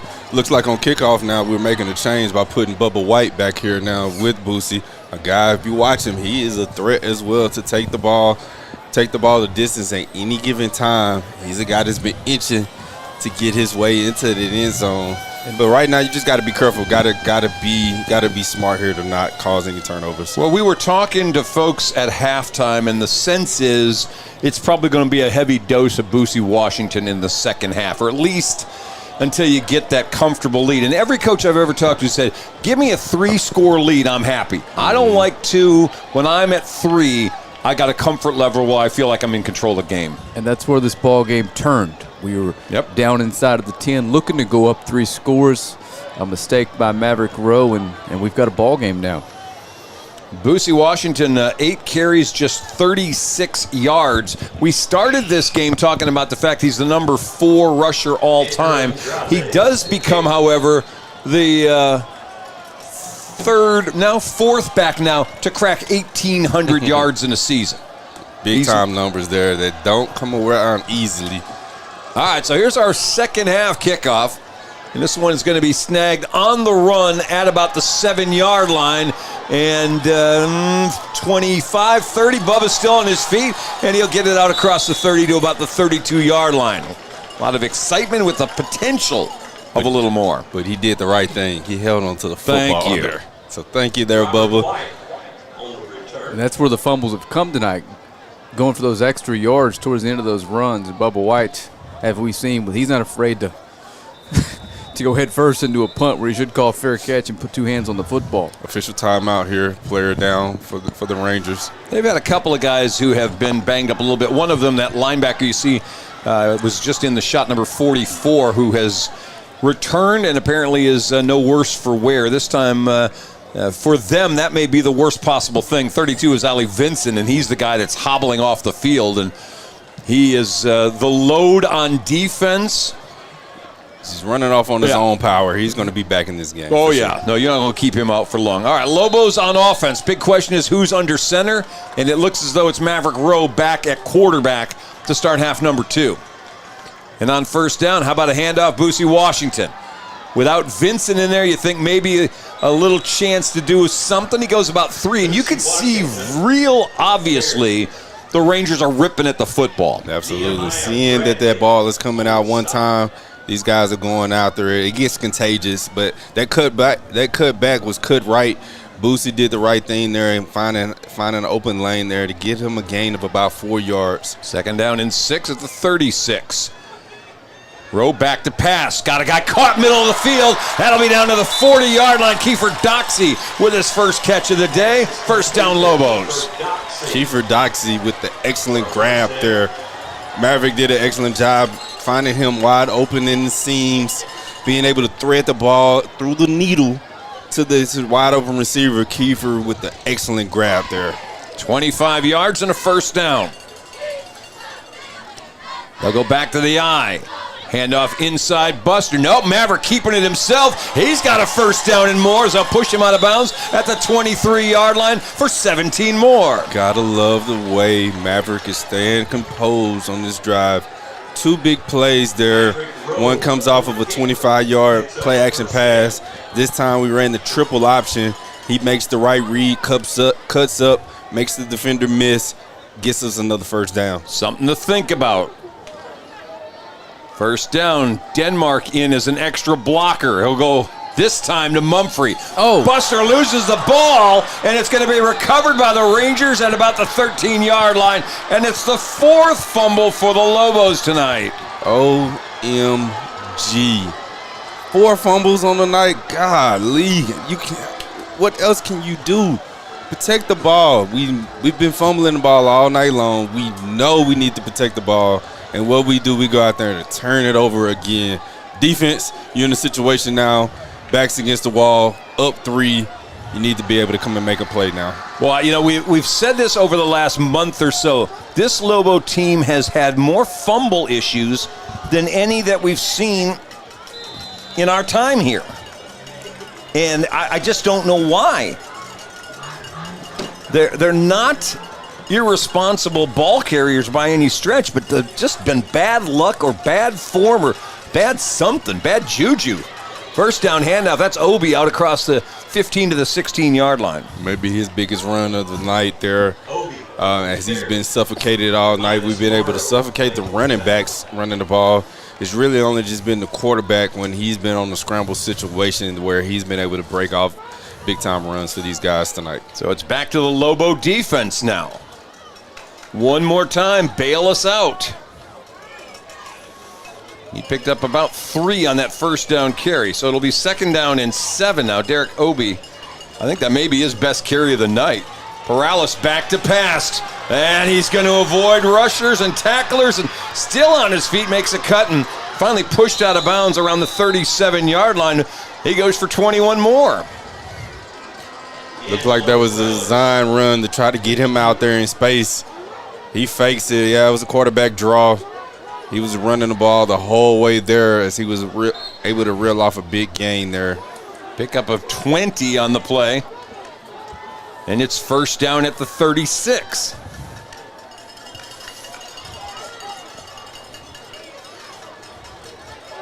Rangers going to slow things down a little bit, get the play in from the sideline. We're taking a long time right here. 10 seconds on the play clock, though. Lobos linebackers start to come. Pass short, caught. And again, trying to go back toward the middle of the field. They'll get near the 42-yard line. And it'll be another catch by Ivan Garcia. Good for 6 yards. Play action pass there, pitch and catch. Wide receiver on the inside in the slot. Run a quick hitch, being able to get a gain, a couple more yards after he comes away with that catch there to bring up second and manageable. Gain of 6 on first down. This started back at the 13-yard line after the Mumphrey fumble. Well, Lobo offense right now is just perplexed on what is going wrong. Keep going forward, take 2 steps forward, takes another 4 back. Back to pass, Paralis going to air one out deep. That one caught, 35-yard line. Deal hangs on to it.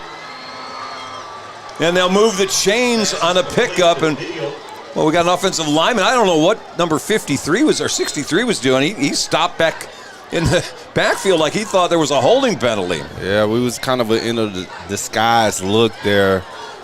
Looks like we had kind of a sky coverage there with the safety supposed to have been underneath there, but that receiver just took off running, screaming downfield. Pitch and catch, nobody was over the top of it. 23-yard gain. Handoff, nothing doing. Lost back to the 37-yard line as the bad day continues for Derek Obie. Lost 2 more. Big time loss there. Brings up second and long. You got to know that they're going to try to get this quarterback the ball in space, as the running back trying to run the ball has been a mute point, has been pretty much non-existent tonight. Obie, 9 carries, 2 yards tonight. That's crazy. I don't remember that kind of number before. You may get 2-3 carries, but 9 carries, 2 yards. Paralis rolling, now trying to go back the other way. Throws back out of the reach of his intended target. His little brother, Brody Paralis, and now it brings up 3rd down and 12. Money down, money down, money down. 3rd and 10, 3rd and more than 10. You got to be able to come away with the stop here on your defense. The offense has not been doing you any favors by scoring enough points. It's up to you right now tonight to come up with the stop here to be able to come up and make them punt the ball. Woolridge and Hampton Williams check in for the Lobo defense. 3rd down, keep an eye on where is number 4. Paralis standing in the pocket. Now he'll roll, pressure coming. He'll throw the ball backward toward, let's see, the sideline, incomplete. No, caught at the 11-yard line. There's a flag down, 2 of them. One at the 41, one at the 34-yard line. And that's probably going to negate the catch by Garcia. The big lineman, number 63, was holding our rusher like there was no tomorrow. Easy call for the refs. Easy call. There's 2 flags, so let's see. They look like they're going right back to where they were. Offsetting, I'll bet you.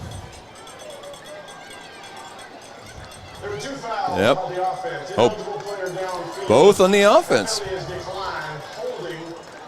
That penalty is accepted. 10 yards. Replay 2nd down. 3rd and 20+ yards now.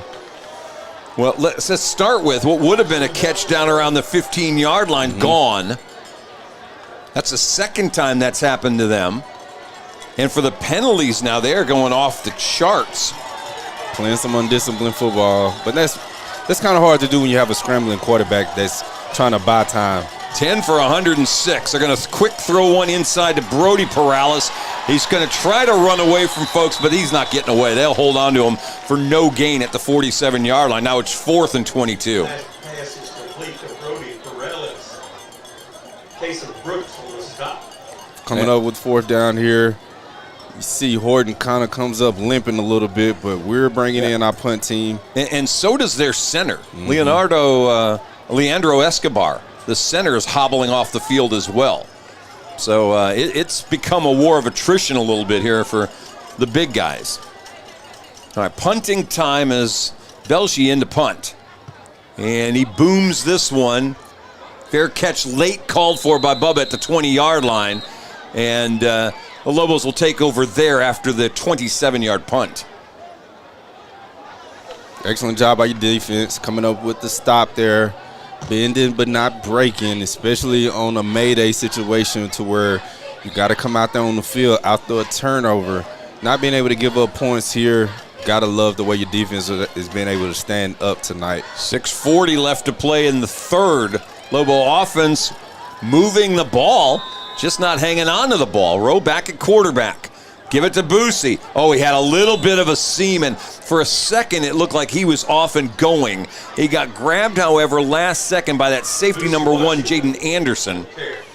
And just a short gain on the play. That had the look of a long run. Look of a long run is right. That safety did an excellent job there, making the last-second effort tackle. Otherwise, Boosie's probably still running to this day. Anderson, the senior, also plays in the backfield. He's, again, one of those two-way guys. They'll give it to Boosie again, trying to go wide, and he just runs out of room after maybe back to the line of scrimmage, short gain. Let's see where they're going to put this. Nothing on the outside there. How did we get the ball marked up at the 22-yard line, by the way? The chain gang's got it. He fair caught that at the 20. Yeah. That doesn't make much sense, but all right. They'll mark Boosie's run where out of bounds at the 24-yard line. Third down here. We're under center. Seeing if it looks like we're in a running formation. Third down and 8. Mav back to pass, setting up a screen to Boosie.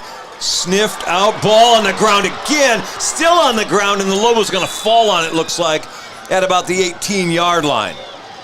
This team is playing with their hands. They definitely stripping away at this ball.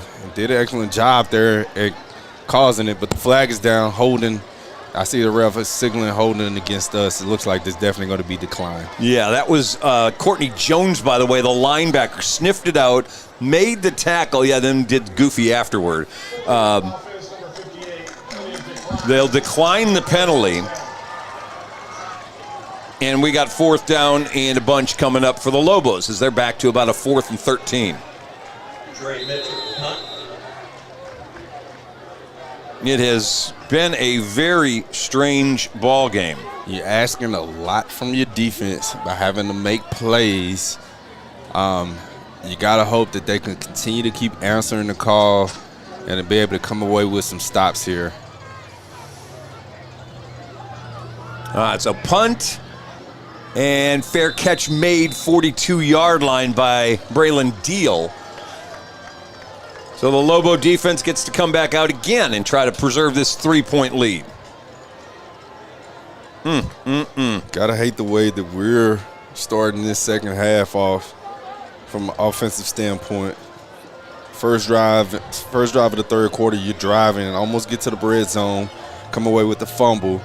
Second drive, you go away 3 and out.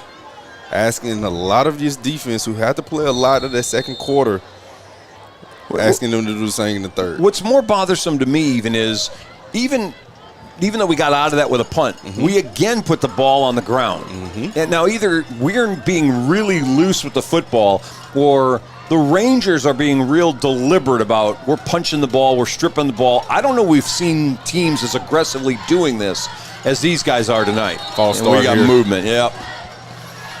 Have you seen a team that we played be more aggressive about going after the football? I have not seen a team in pretty much all my years of playing or watching Lobo football see a team as diligent going after the ball as this Name and Forest team is doing tonight. But once it's contagious, once you start seeing it happen a couple of times, it becomes infectious, and you try to continue to keep doing it. Yeah, Lobo's bringing in Kimian Dobbins just checked into the game. They brought in some different linemen on 1st and 15. Perales back. He's got a little time pressure coming. Got hit from behind and dropped. How about Kason Brooks with another sack? He had one at the end of the first half. This one, I'm surprised the quarterback held on to that ball. Have a game, Kason Brooks. Right now, your impact star is blinking as hard as ever. As he almost came away with the sack fumble there, to being able to come away with the stop there, comes away with the big-time sack, brings up 2nd and long. They need 22 yards. They have been behind the chains all game, it feels like. Either penalties or sacks have just got them in trouble. So they start just with a false start. The second play, a 7-yard loss on the sack. And now it's 2nd and 22, 4:44 left to play in the third. They've given up on the run game. It's Perales. Got a catch by his tight end, Thomas. Oh, what a nice open field tackle. Is that Carter that made that tackle, and he's a little shaken up on the big collision at the 37-yard line. He took the big end of that hit there as he's down. Hopefully he's okay, and he's going to be able to shake it off there. Yeah, he got a large tight end. He's listed at only 185 yards, but I don't know how accurate that is. He's a big guy. Yeah, that's a big guy. That's definitely got a little bit more lead in his britches than what he's listed as. So Carter's down on the ground. There's a timeout on the field while they tend to him. We remind folks, this is the bi-district round. Winner advances, loser starts playing basketball. And next week, the winner of this is either going to see our old friend from Lancaster or the Killeen Harker Heights football team. I don't know if we got an updated score. Last we saw Lancaster had a 19-7 lead, and Carter walking off under his own power. All good stuff. He'll come out for a play at least, though. Hopefully he's okay. Hopefully he just kind of got the wind knocked out of him. He's going to be able to come back and play tonight. He has a tall task tonight, and Gordon, one of their best receivers. He's been playing great this past month or so in the season. A kid that was playing offensive last year moved over to the defensive side of the ball. Hopefully he's going to be okay. Yeah, well, he's sitting down on the bench for a second. We'll see. It'll be a play or two, maybe a head thing. All right, pressure coming. Perales trying to get out of there. Throws it where there's nobody. He had a receiver coming back toward it, and no flag comes down as the Lobos had a couple of defenders all over him. And let's see, I believe the first one that got there was that Dobbins. I think it was. Dobbins just checked in the game here recently, providing a little pass rush all of a sudden, and now it's third down. I'll tell you what, we kind of did the same thing that we did the last drive. Oh, here it comes. Late flag got thrown in there. He never got outside the tackle box. The ball got past the line of scrimmage, but he never got outside the tackle box. That was definitely a tempo grinder. Score update, Lancaster is up by 5 at the beginning of the fourth quarter, 26-21. Longview Lobos, if we win tonight, we face the winner out of those teams. Is right now Lancaster is up by 5. So it's going to go all the way back to the 15-yard line. And it's now, good Lord, 4th down and a bunch. 4th and a mile. Oops. You get a job here. You get an opportunity to get the ball in great field position to start this drive. All right, here's the punt. Line drive, hits at the 47. Luckily, it doesn't hit a Lobo and will get blown down at the 49-yard line. So short field for Longview with 4:09 left to play in the third. Still got good field. It's time. The crowd is starting to try to get this offense into the game, knowing that we need to get a score here. If we can go up, if we can punch a touchdown here, put us up by 2 scores, you got to like our chances of being able to move on. All right, well, Lobos will come out, 16-13 lead. Handoff Boosie. They're still intent on wanting to run left. He'll go out of bounds at the 45-yard line, gain of 4. 4-yard gain, you got to like that. If you continue to keep reeling off 4-yard gains, that's first down all day long. Gotta like us being able to continue to try to run the ball as Boosie's getting ready to check out. Buster is checking in. You want to see these running backs, anybody who touches the ball, just do one thing. Hold on to that ball. Amen. All right, 3-yard gain on first down. They'll go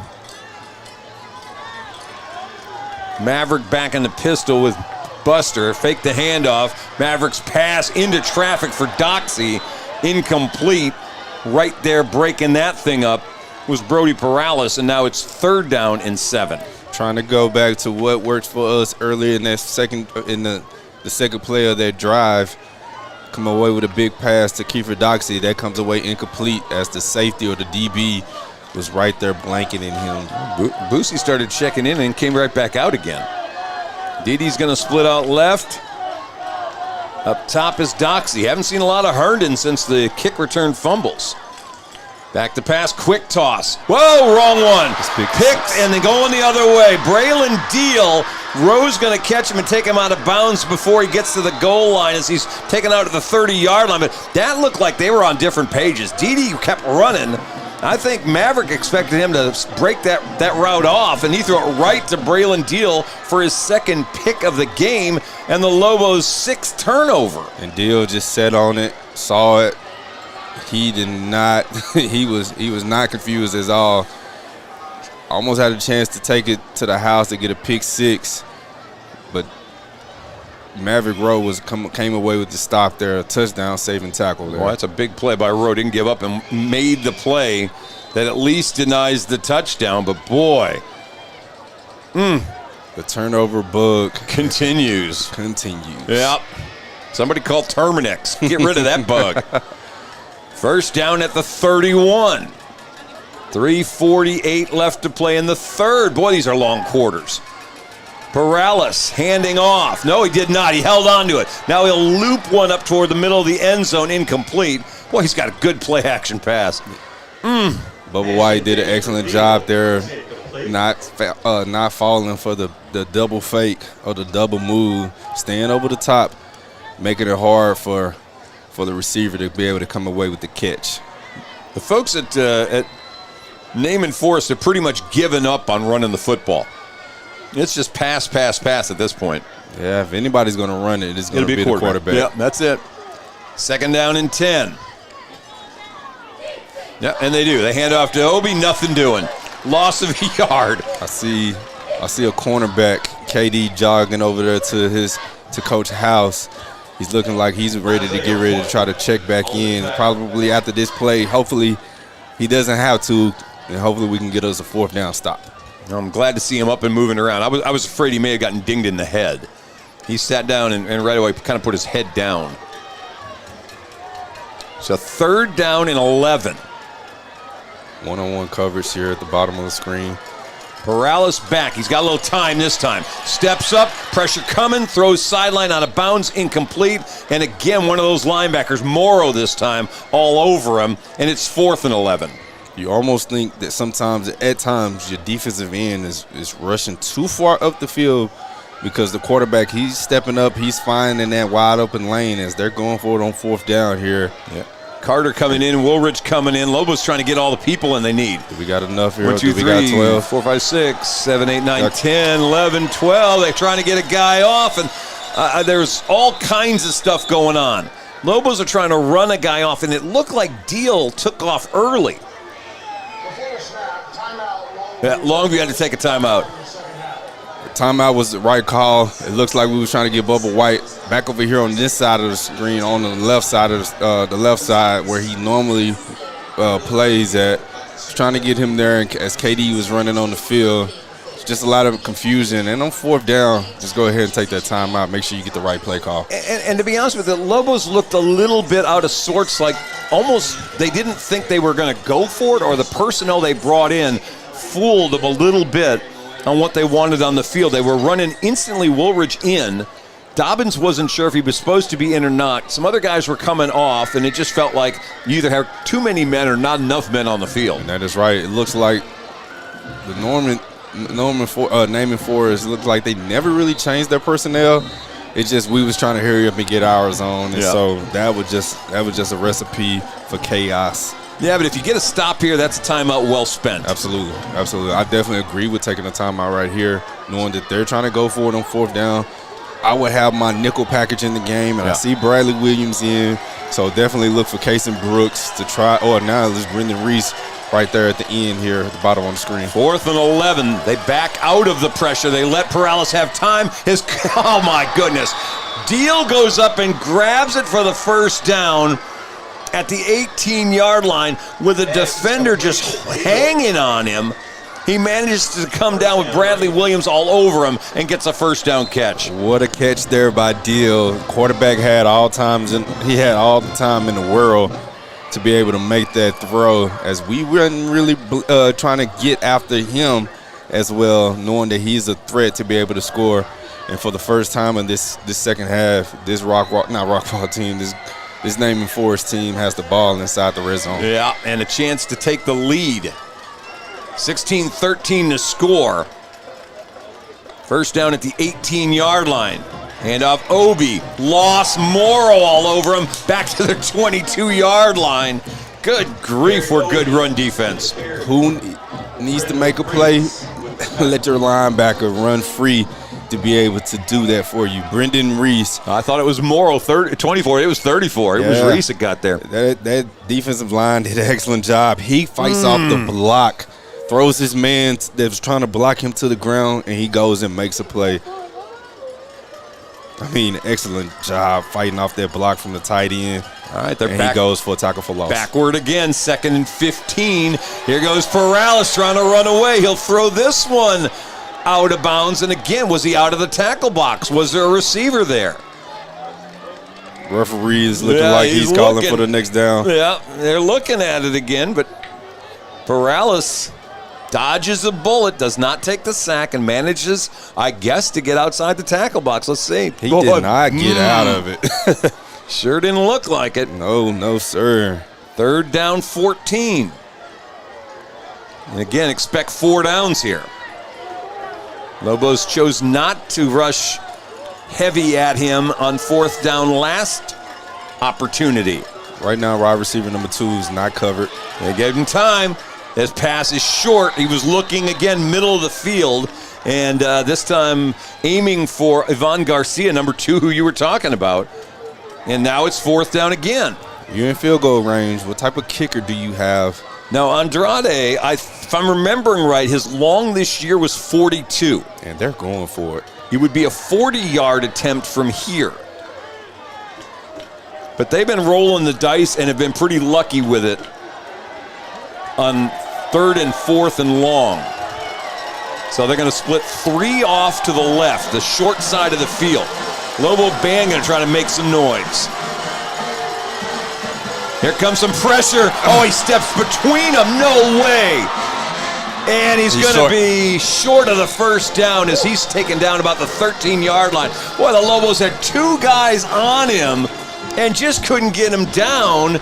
He runs, but not enough for the 1st down, and the Lobo defense is going to get the ball back again. My goodness, you're talking about a cardiac moment. Brendan, once he gets past Brendan Reese, you're thinking, oh, man, he's going to get a 1st down. You got Horton come up hurt. Hopefully it's just a cramp. He's getting ready to check. He's checking off as we get a turnover on downs. Get the ball back to us. Give some credit, Brian Peoples. He made the tackle that stopped him short of the 1st. To the ground, they're going to try to run right for the 1st time in forever. This is Boosie to the 16-ish yard line, gain of about 3. Right 56 comes away with about a gain of about 4 yards there. Let's see how long we stay with this running game. Feels like, sorry about that, Keaton. Feels like the time of night where you need your home run hitter to hit a home run. Minute left in the 3rd. 2nd down, about 6. Again to number 20. Can't squeeze out. They just hang on to him as he falls forward to the 20-yard line. Gain of 3. Brings it up with about under a minute left. You got to run another play before this quarter is over with. We was in two backs and 2 tight ends. Straight running situation. Looks like we're going to stay in the same formation. Yep. 3rd down, 3. Here you go. Rowe under center. Keeping it himself. 1st down, he'll go out of bounds at the 31-yard line, but for the 2nd time tonight, they run that option. He hangs onto the football, and he picks up the 1st down, gain of 11. Good play call there to be able to move the chains. Being able to get more than just their 1st down, come away with a big run there to being able to run, hopefully run the rest of this time out. Well, actually, clock stopped because he ran out of bounds. 18 seconds left in the quarter. Boy, they sucked really hard on thinking that was going to be handed off to Mumphrey, and Rowe does a great job. Handoff. Boosie stumbles a bit when he gets the handoff, and he gets blocked forward to the 35-yard line for a gain of 3. Gain of 3. Nonetheless, come away with positive yards. It looks like that's going to be the last play of this quarter as we come away. Neither team scores in this 3rd. Still a 3-point game. Well, it may be a 1-4 matchup, but it's a street fight right now. 16-13 after 3. We'll take a break. We're coming right back here on Game Day.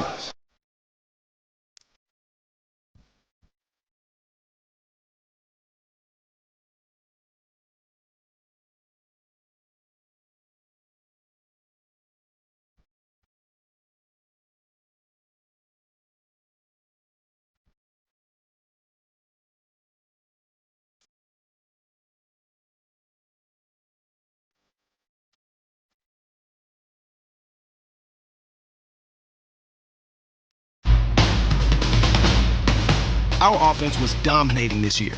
Fast, powerful, virtually unstoppable. In fact, the only slow member of the team was me when I was sidelined with ankle pain, it put the whole season at risk.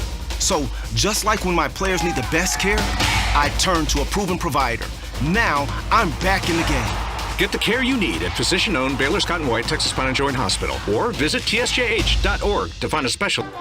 Welcome back. As we start the fourth quarter, one last reminder. This one tonight's brought to you by Gans & Smith Insurance Agency. Go to gans-smith.com, click Get Quote, click Contact Us today, and get them to help you with your insurance needs. All right, we welcome you back for the start of the fourth quarter. Chuck Zach, Keaton Daniels, Frank Sides up here at Lobo Stadium. 16-13, Naaman Forest not going away easily. Rowe, quick pass. Boosie catches, spins down at about the 38, 39-yard line. Jones on the tackle. 3rd down and 3 coming up. Manageable 3rd down. Excellent job by Boosie, being able to not letting the first defender get him down. Making plays, second effort. Holding on to that ball with 2 hands, though. Doing a good job there to getting into where we at right now with 3rd and 3. Peterson coming out. Denmark coming in, going a little larger package. Doxey splits out left. He's the only receiver right now. 2 tight ends set for the Lobos. Boosie with the handoff inside, looking to churn his way across the 40 to the 41, where it brings up 4th and a yard. If I was King, I definitely would go for it in this situation. Yeah, I think I can get 1 yard no matter what I call. I should be able to get this first down and be able to keep this drive alive. I recognize that I'm not in, that I'm in. I have the ball in my territory, but I would still go for it right here. Yeah, looks like he's going to. Rowe stays out. 4th and 1 at the 41-yard line. Handoff Mumphrey. The offensive line pushes it to the 43-yard line. 1st down. And just knowing what my team is made of and just being tough, knowing that we should be able to get 1 yard at any time of the game, that is why I would run it right there. And I think he made the right call. Oh, yeah. No, where that official was standing, that looked like a pretty obvious 1st down. And I've been asking my defense to play a lot tonight, too. So if I get a chance to keep them off the field for more minutes, I'm going to do that. Yeah, I agree with that part. If you can drain another minute and a half off this clock even, and that defense gets to sit down for a couple more minutes, that's huge. Yes, sir. Of course, you miss that, you put a lot of stress on your defense with a short field to defend. But ifs and buts are cake and nuts, right? That's definitely true. All right, so 43-yard line. Lobos holding on to that football. 1st down and 10. 5 on the play clock as they get to set up now. Rowe ready in the gun. Doxey in motion. They'll fake the handoff to him. Maverick keeping himself and spins to the 46-yard line for a gain of about 11 more. Brought down by Caden Key, and it's another 1st down. Maverick Rowe showing he has a little wiggle to his game. Being able to come away with a big 1st down there. Got to like what he did there to keep that ball. Actually, they say Troy Williams, a safety, made that tackle. 11, not 12. All right, so Rowe comes back in. He's had a couple of huge runs. That was a big one. 1st down at the 46-yard line. In plus position, running the option. Rowe deciding to keep it. 35-yard line. Look at Maverick getting all shifty to the 34 for 12 more. Big time play again by Rowe. This drive has been about the senior quarterback, and he's been doing it with his legs and not his arms, being able to come away with 2 back-to-back 1st downs. 4 carries, 52 yards for Rowe. He's 4 yards behind Boosie for the leading rusher honors tonight. 1st down at the 34. They did work another minute and a half off that clock since I said that. Let's go Boosie. Right guard squirts through to the 29-yard line. 5 more yards. You're going in the right direction here. We got the ball inside of the 30-yard line, so you got to think you're in point situations where you can come away with at least 3, but 3 is not good enough to being able to stretch this lead. You gotta hold on to it a little bit more and let's try to punch it in for 7 points. Let's just get a first down right now. 2nd and 5. Again, Boosie got a little spot. Falls forward, 22-yard line. First down, Lobos. So close. So close. But guess what? It's first down. Let's move the chains. Let's continue to keep running that ball down their throats, and let's wear them down. For the first time since the first drive of this half, you feel like the Lobos are starting to find a little rhythm. Boy, that really big package. Handoff to Boosie again. Gets out of a tackle, spins down to the 11. Another first down. Hey, in the third quarter, we was running the ball which side to the left. This past couple of drives, it looks like we've been able to almost bust it, running to the right. Almost there at the 10, almost to the 10-yard line. We got a situation to where we're almost there to be able to punch it in and score points. You can get another first down at the 1. So 1st and 10 from the 11. This drive began still in the third quarter. 7:45 left in the fourth, and this is going to be 1st and goal from the 1. Did he get in? No. To the 1-yard line. It'll be first down and goal, it looks like. Here we go. First down. 1st and goal from the 1-yard line. Guess who's going to touch this ball right here?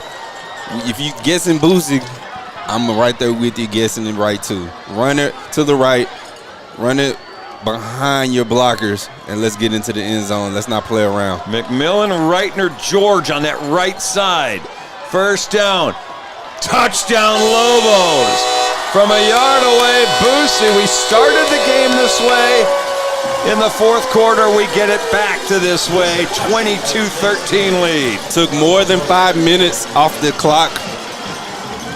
Gotta love the way that the offense was being able to run it down their throat, get positive run plays, being able to punch it down, showing our will, being able to get us up to 2 scores.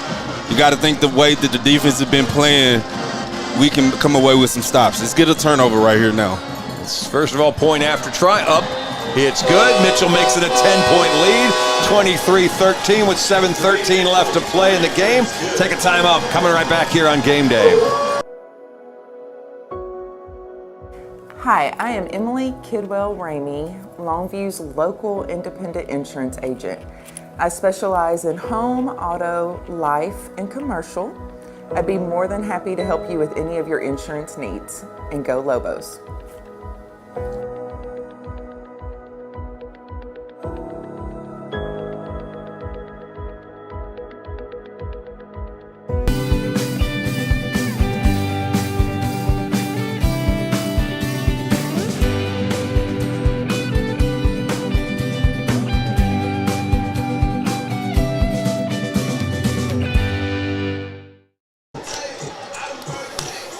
All right, Lobos with a 23-13 lead. That sounds nice for a change. That drive, 14 plays, 87 yards, took off 6 minutes and 9 seconds from the clock. And here's a kick by Mitchell. They've been fair catching all night. They'll do it again at the 3-yard line. They'll bring it out to the 25. And this Lobo defense is going to expect this offense to buy them lunch this week. Hey, in the words of Malcolm Kelly, boys in here quiet, go on and get crunk. Head back to Longview, Kelly popping trunk. Gotta love the moment that we're in right now. Up 10, gotta be feeling good about yourself. It's time to tee off on defense. Look for a turnover. This quarterback, he's gonna throw you one. It's time to go get it now. Let's put this game to bed. Boosie, 21 carries, 90 yards, 2 touchdowns. 23 more yards, he'll catch Taylor Tatum for 3rd in a single season, but right now it's back on the defense. Perales on first down, quick toss, caught by Little Perales out to the 31-yard line, gain of 6.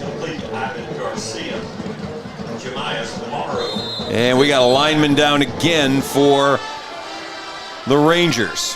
This time it's 63. That is their left guard, Isaiah Wesley, that's injured.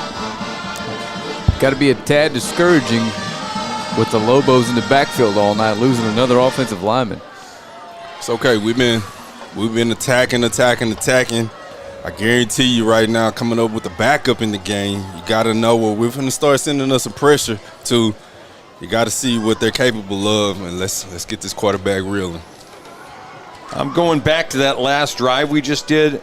Every play of that drive on the ground, 14 rushes in that drive. Maverick with 2 big runs.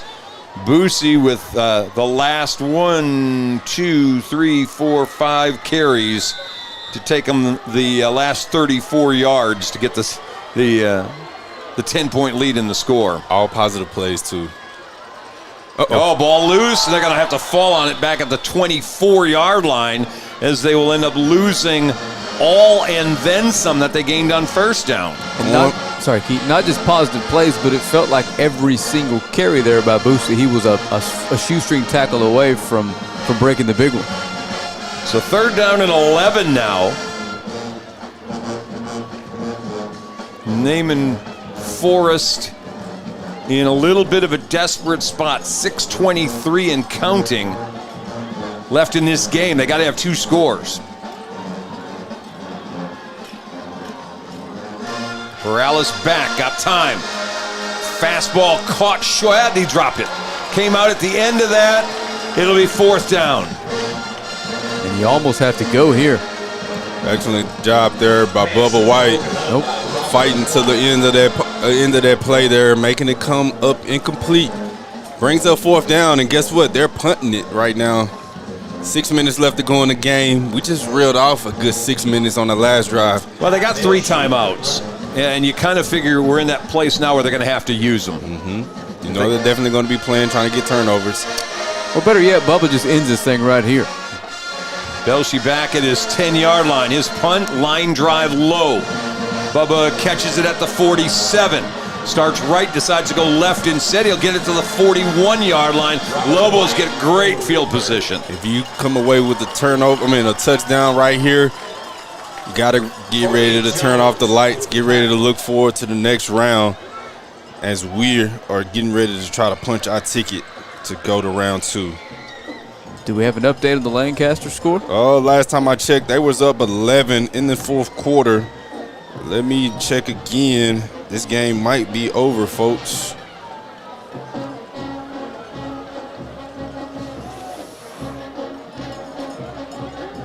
All right, Lobo ball at the 41-yard line. 1st down and 10, handoff Boosie. And he gets, wrestled down at the 35-yard line, gain of 6. Big time gain there. We'll take a gain of 6 on any given play. Score update, Lancaster is up by 3 with 4 minutes left to go in that game, 32-29. All right, well, that feels like Lancaster with a 4-6 record, deceiving and dangerous, will move into the area round. I tell you, that's a team that has the toughest, probably non-district schedule.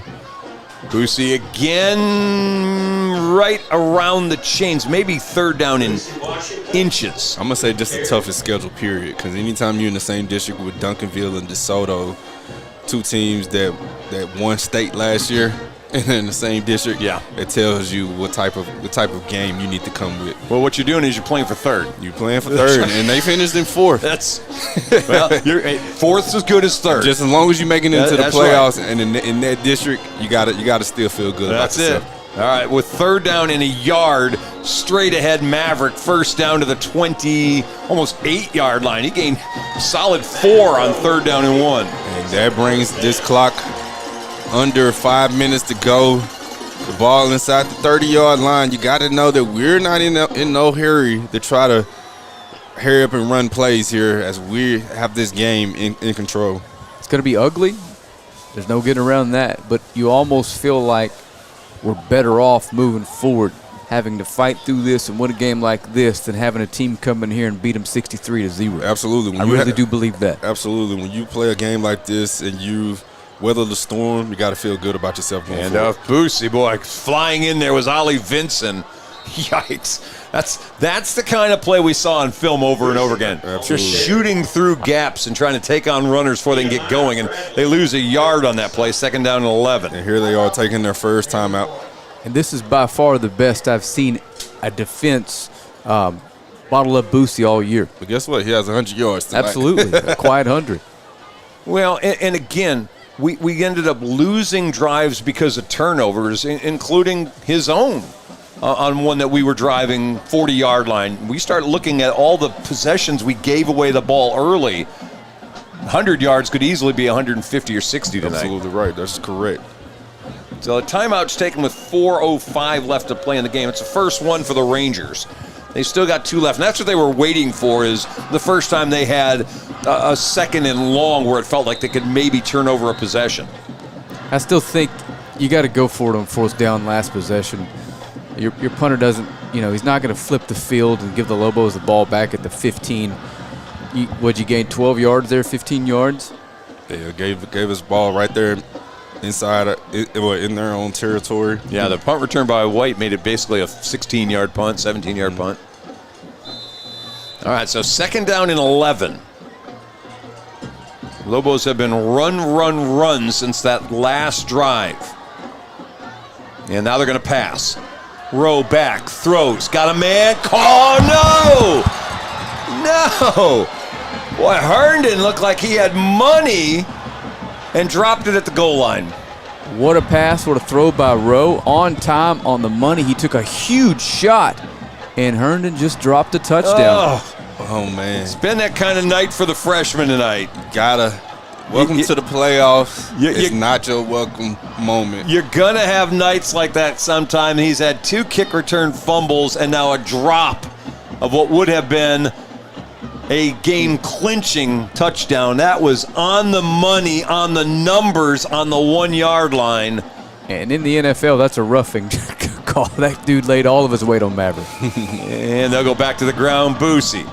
Forward inside the 30 down to about the 25-yard line, and now it's 4th down. Oh my gosh, man. And I'm not sure 3 points does you enough here to warrant the risk of kicking it and missing it and giving the ball on the 35, so I think we're going to go for it here.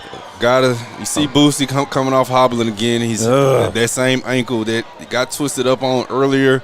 Now JP is coming into the game right here on this 4th down. You got the ball in field goal range. I personally like our chances if we still have to come away with the field goal here, because the way our defense has been playing this second half, it seems like at the end of the first half they started to kind of figure it out once people once he had that interception. Sure. It's been all the defense this whole time after that. I'm very surprised they didn't take their 2nd time out.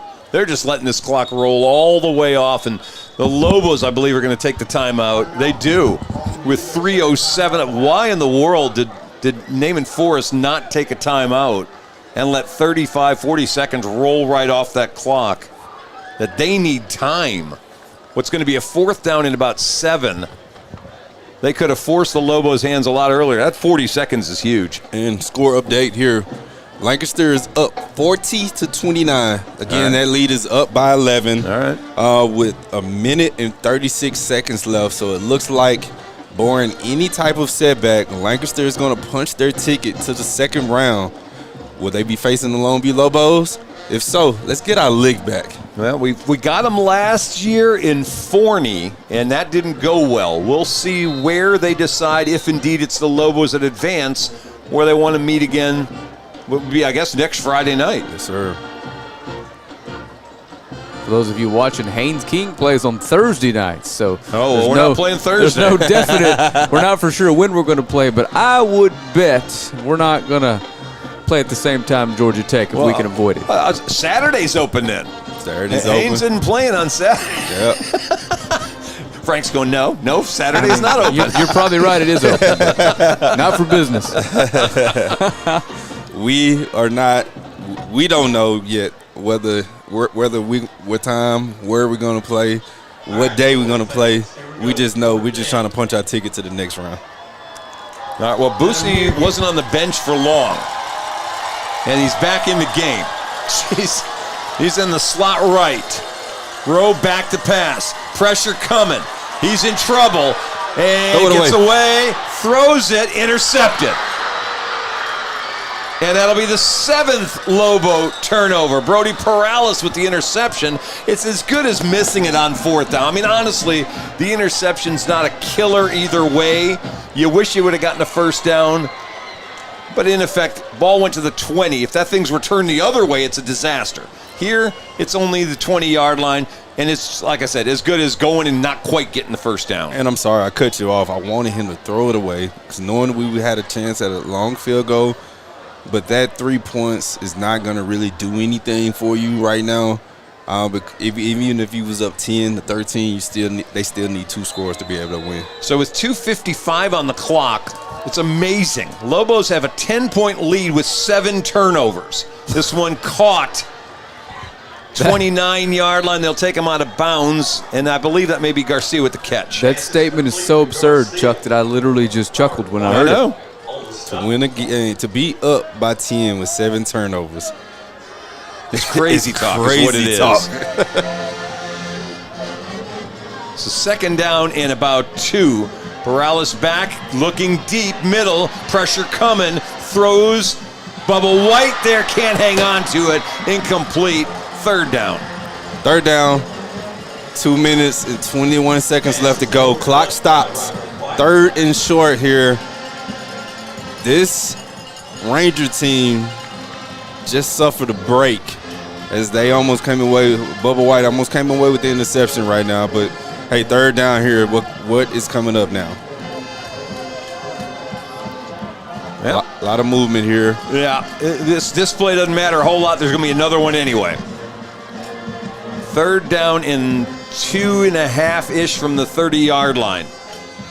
And what I mean by it is they'll go on 4th down. Yep. So if they get it or not, won't matter. They're going to go on the next down. Who's going to stop the quarterback? I don't see anybody in the middle right now. It's him running it the whole way, and he doesn't get there. He's dropped at the 30, now it is 4th down. Oh, and Carter did a smart thing. I'm just watching this. Deal and Carter got tangled up. Deal went a little after the whistle. Carter started to go back after him and didn't. I think Deal may get a 15-yard unsportsmanlike penalty. I'm glad you saw it because I was like, man, what happened here? That's a killer. Now, the clock stops at 2:14 while they sort this out, but they were tangled up as Deal was trying to block. At the end of the play,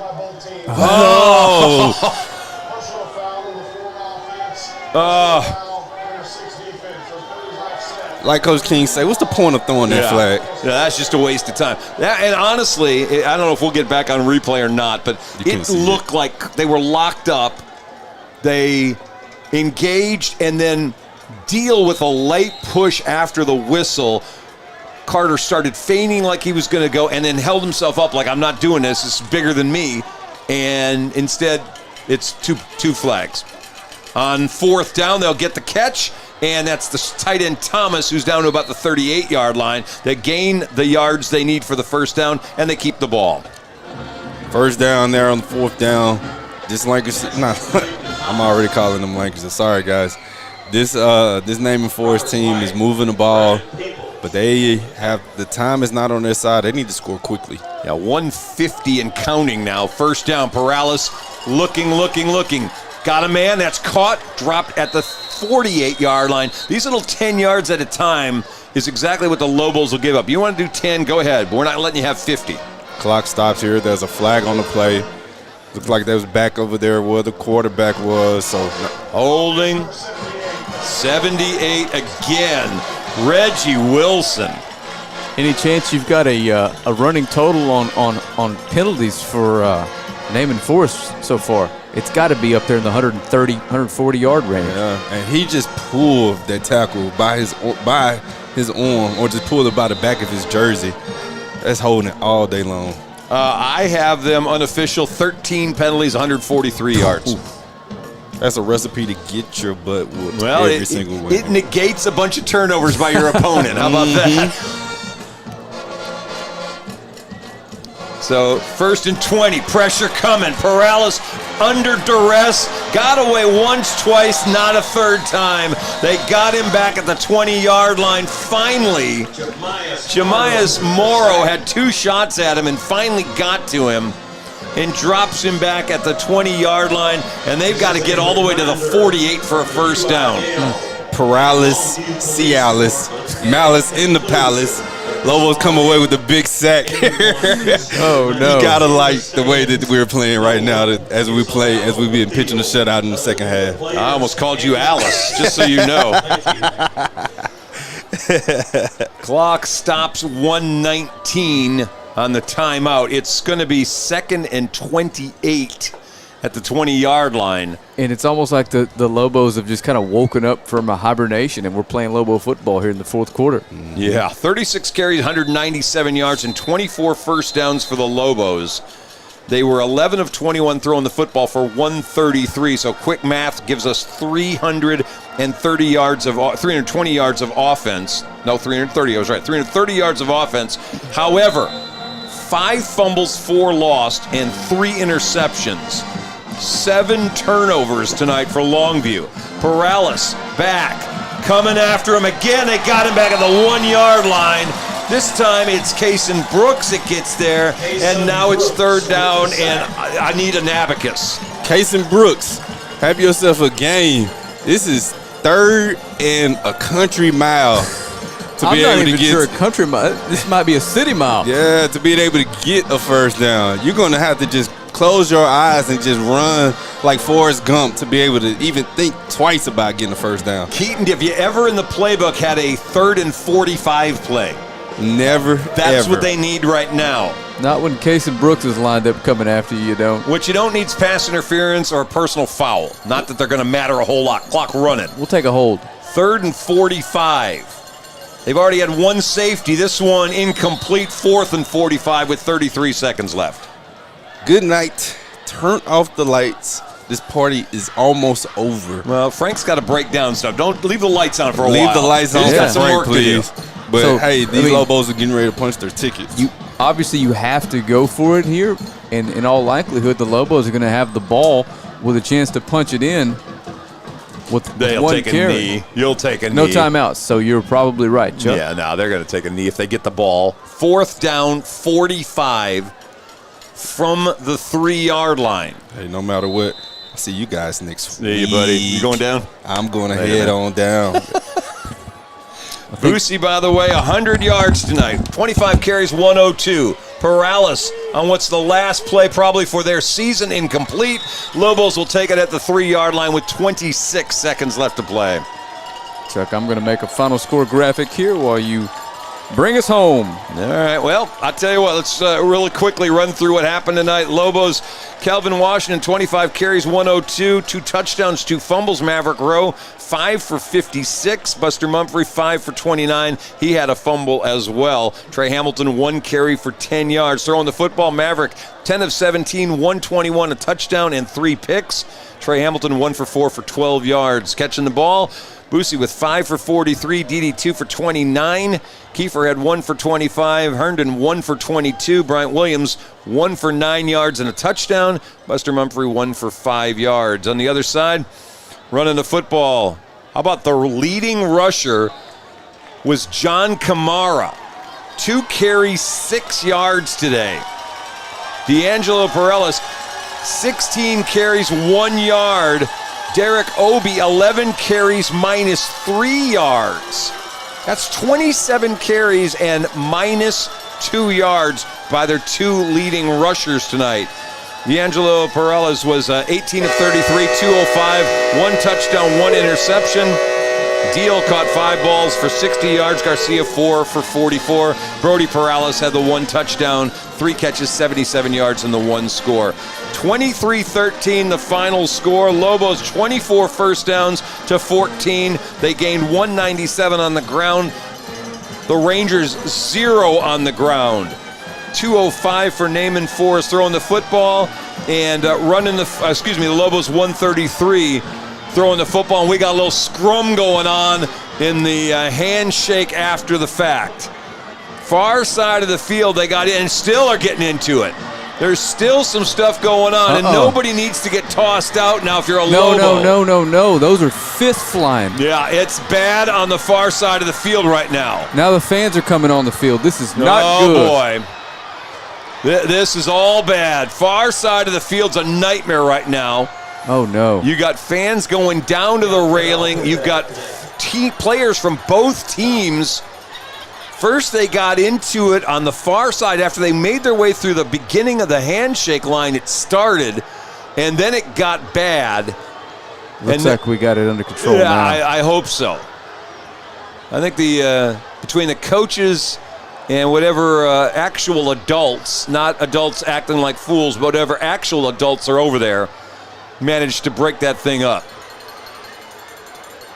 Well, that's a depressing way to end things here after what was a pretty ugly football game from start to finish. It was a game that if you have a time capsule of greatest games, this won't go in it. But you know what? As John King is wont to say, we're 1-0 this week. And at the end of it, that's the part that matters. You're 1-0 this week. You'll get to survive and advance. That's kind of the theme of the playoffs. You got to get through 6 games. You just got through one of them. Wow, wow, wow. One last shout out to Gans & Smith Insurance Agency for helping us bring this to you guys tonight. Go to gans-smith.com and select quote. Let's do the score updates really fast for you. Lobos got on the board first in the first quarter. Boosie with a 2-yard touchdown after Jemias Morrow recovered a fumble on the first play of the game. It was 6-0, 7-0 with Mitchell's point after. Bryant Williams, 9-yard touchdown reception, 14-0 after the first quarter. Then the turnover started. Interception by Rowe near the goal line. They go down and score on a 1-yard touchdown run by the quarterback Perales. They hit the point after. Perales then hits his little brother Brody for a 55-yard 3rd down and 19 conversion. They missed the point after 14-13 the score. Before the end of the half, Lobos sacked the quarterback in the end zone. He actually gets called for a penalty for intentional grounding to make it 16-13. Scoreless third quarter. The only score of the fourth, Boosie Washington with a touchdown run to make it a 23-13 final margin. Lobos improved to 9-2 on the season. They've won 7 in a row, and Longview just got its 80th win in the playoffs in school history. I had to switch over to the in-booth camera because I don't know when we're going to lose our feed here. We're running a little bit long. You're doing a wonderful job. Chuck waves at the camera, as do I. Keaton's down on the field, so the handsome level on the booth went way down. Yeah, they send the pretty people down to the field. Yeah, I'm not sure how entertaining those post-game interviews are going to be. It looks like all the kids have been shuffled into the locker room for obvious reasons. So, Chuck, again, good job tonight. Lobos win, and we'll find a way to bring it to you next week, whether it's here on game day or we may be volunteering our services to bring it to you another direction. It's happened before. Sure It'll happen again. The Lancaster Tigers, we're familiar with them. We saw them twice last year. We get a shot to get back at them for knocking us out last season. We're going to get a chance to play them sometime next week, Friday probably, Saturday possibly, but more than likely Friday night. And we'll and everybody send your best wishes towards Boosie. The last thing we want to do is face them for 2 years in a row without our number one tailback in the playoffs. He's fine. He got back he's on a gamer. the field. Yeah, so we're done. Appreciate you, Chuck. We're out of time. Appreciate you guys watching. We know a ton of you did. This was closer than we thought it'd be. Lobos find a way to win a game at home after turning it over 7 times. Almost unbelievable. And probably, I would assume, close out Lobo Stadium for 2024. It's been a great year here at home. A weird year. 2-2 start, 7 in a row. We're 9-2. We play for week number 12 next week against Lancaster. And as soon as I know where we're playing, when we're playing, and who we're playing, we know who. I'll get that information. We got who already. Correct. We just need where and when. That's right. We know why. Because we got to try to win a state championship. That's absolutely right. For Keaton Daniels, Frank Sides, I'm Chuck Zach. You've been watching us here on Longview Game Day.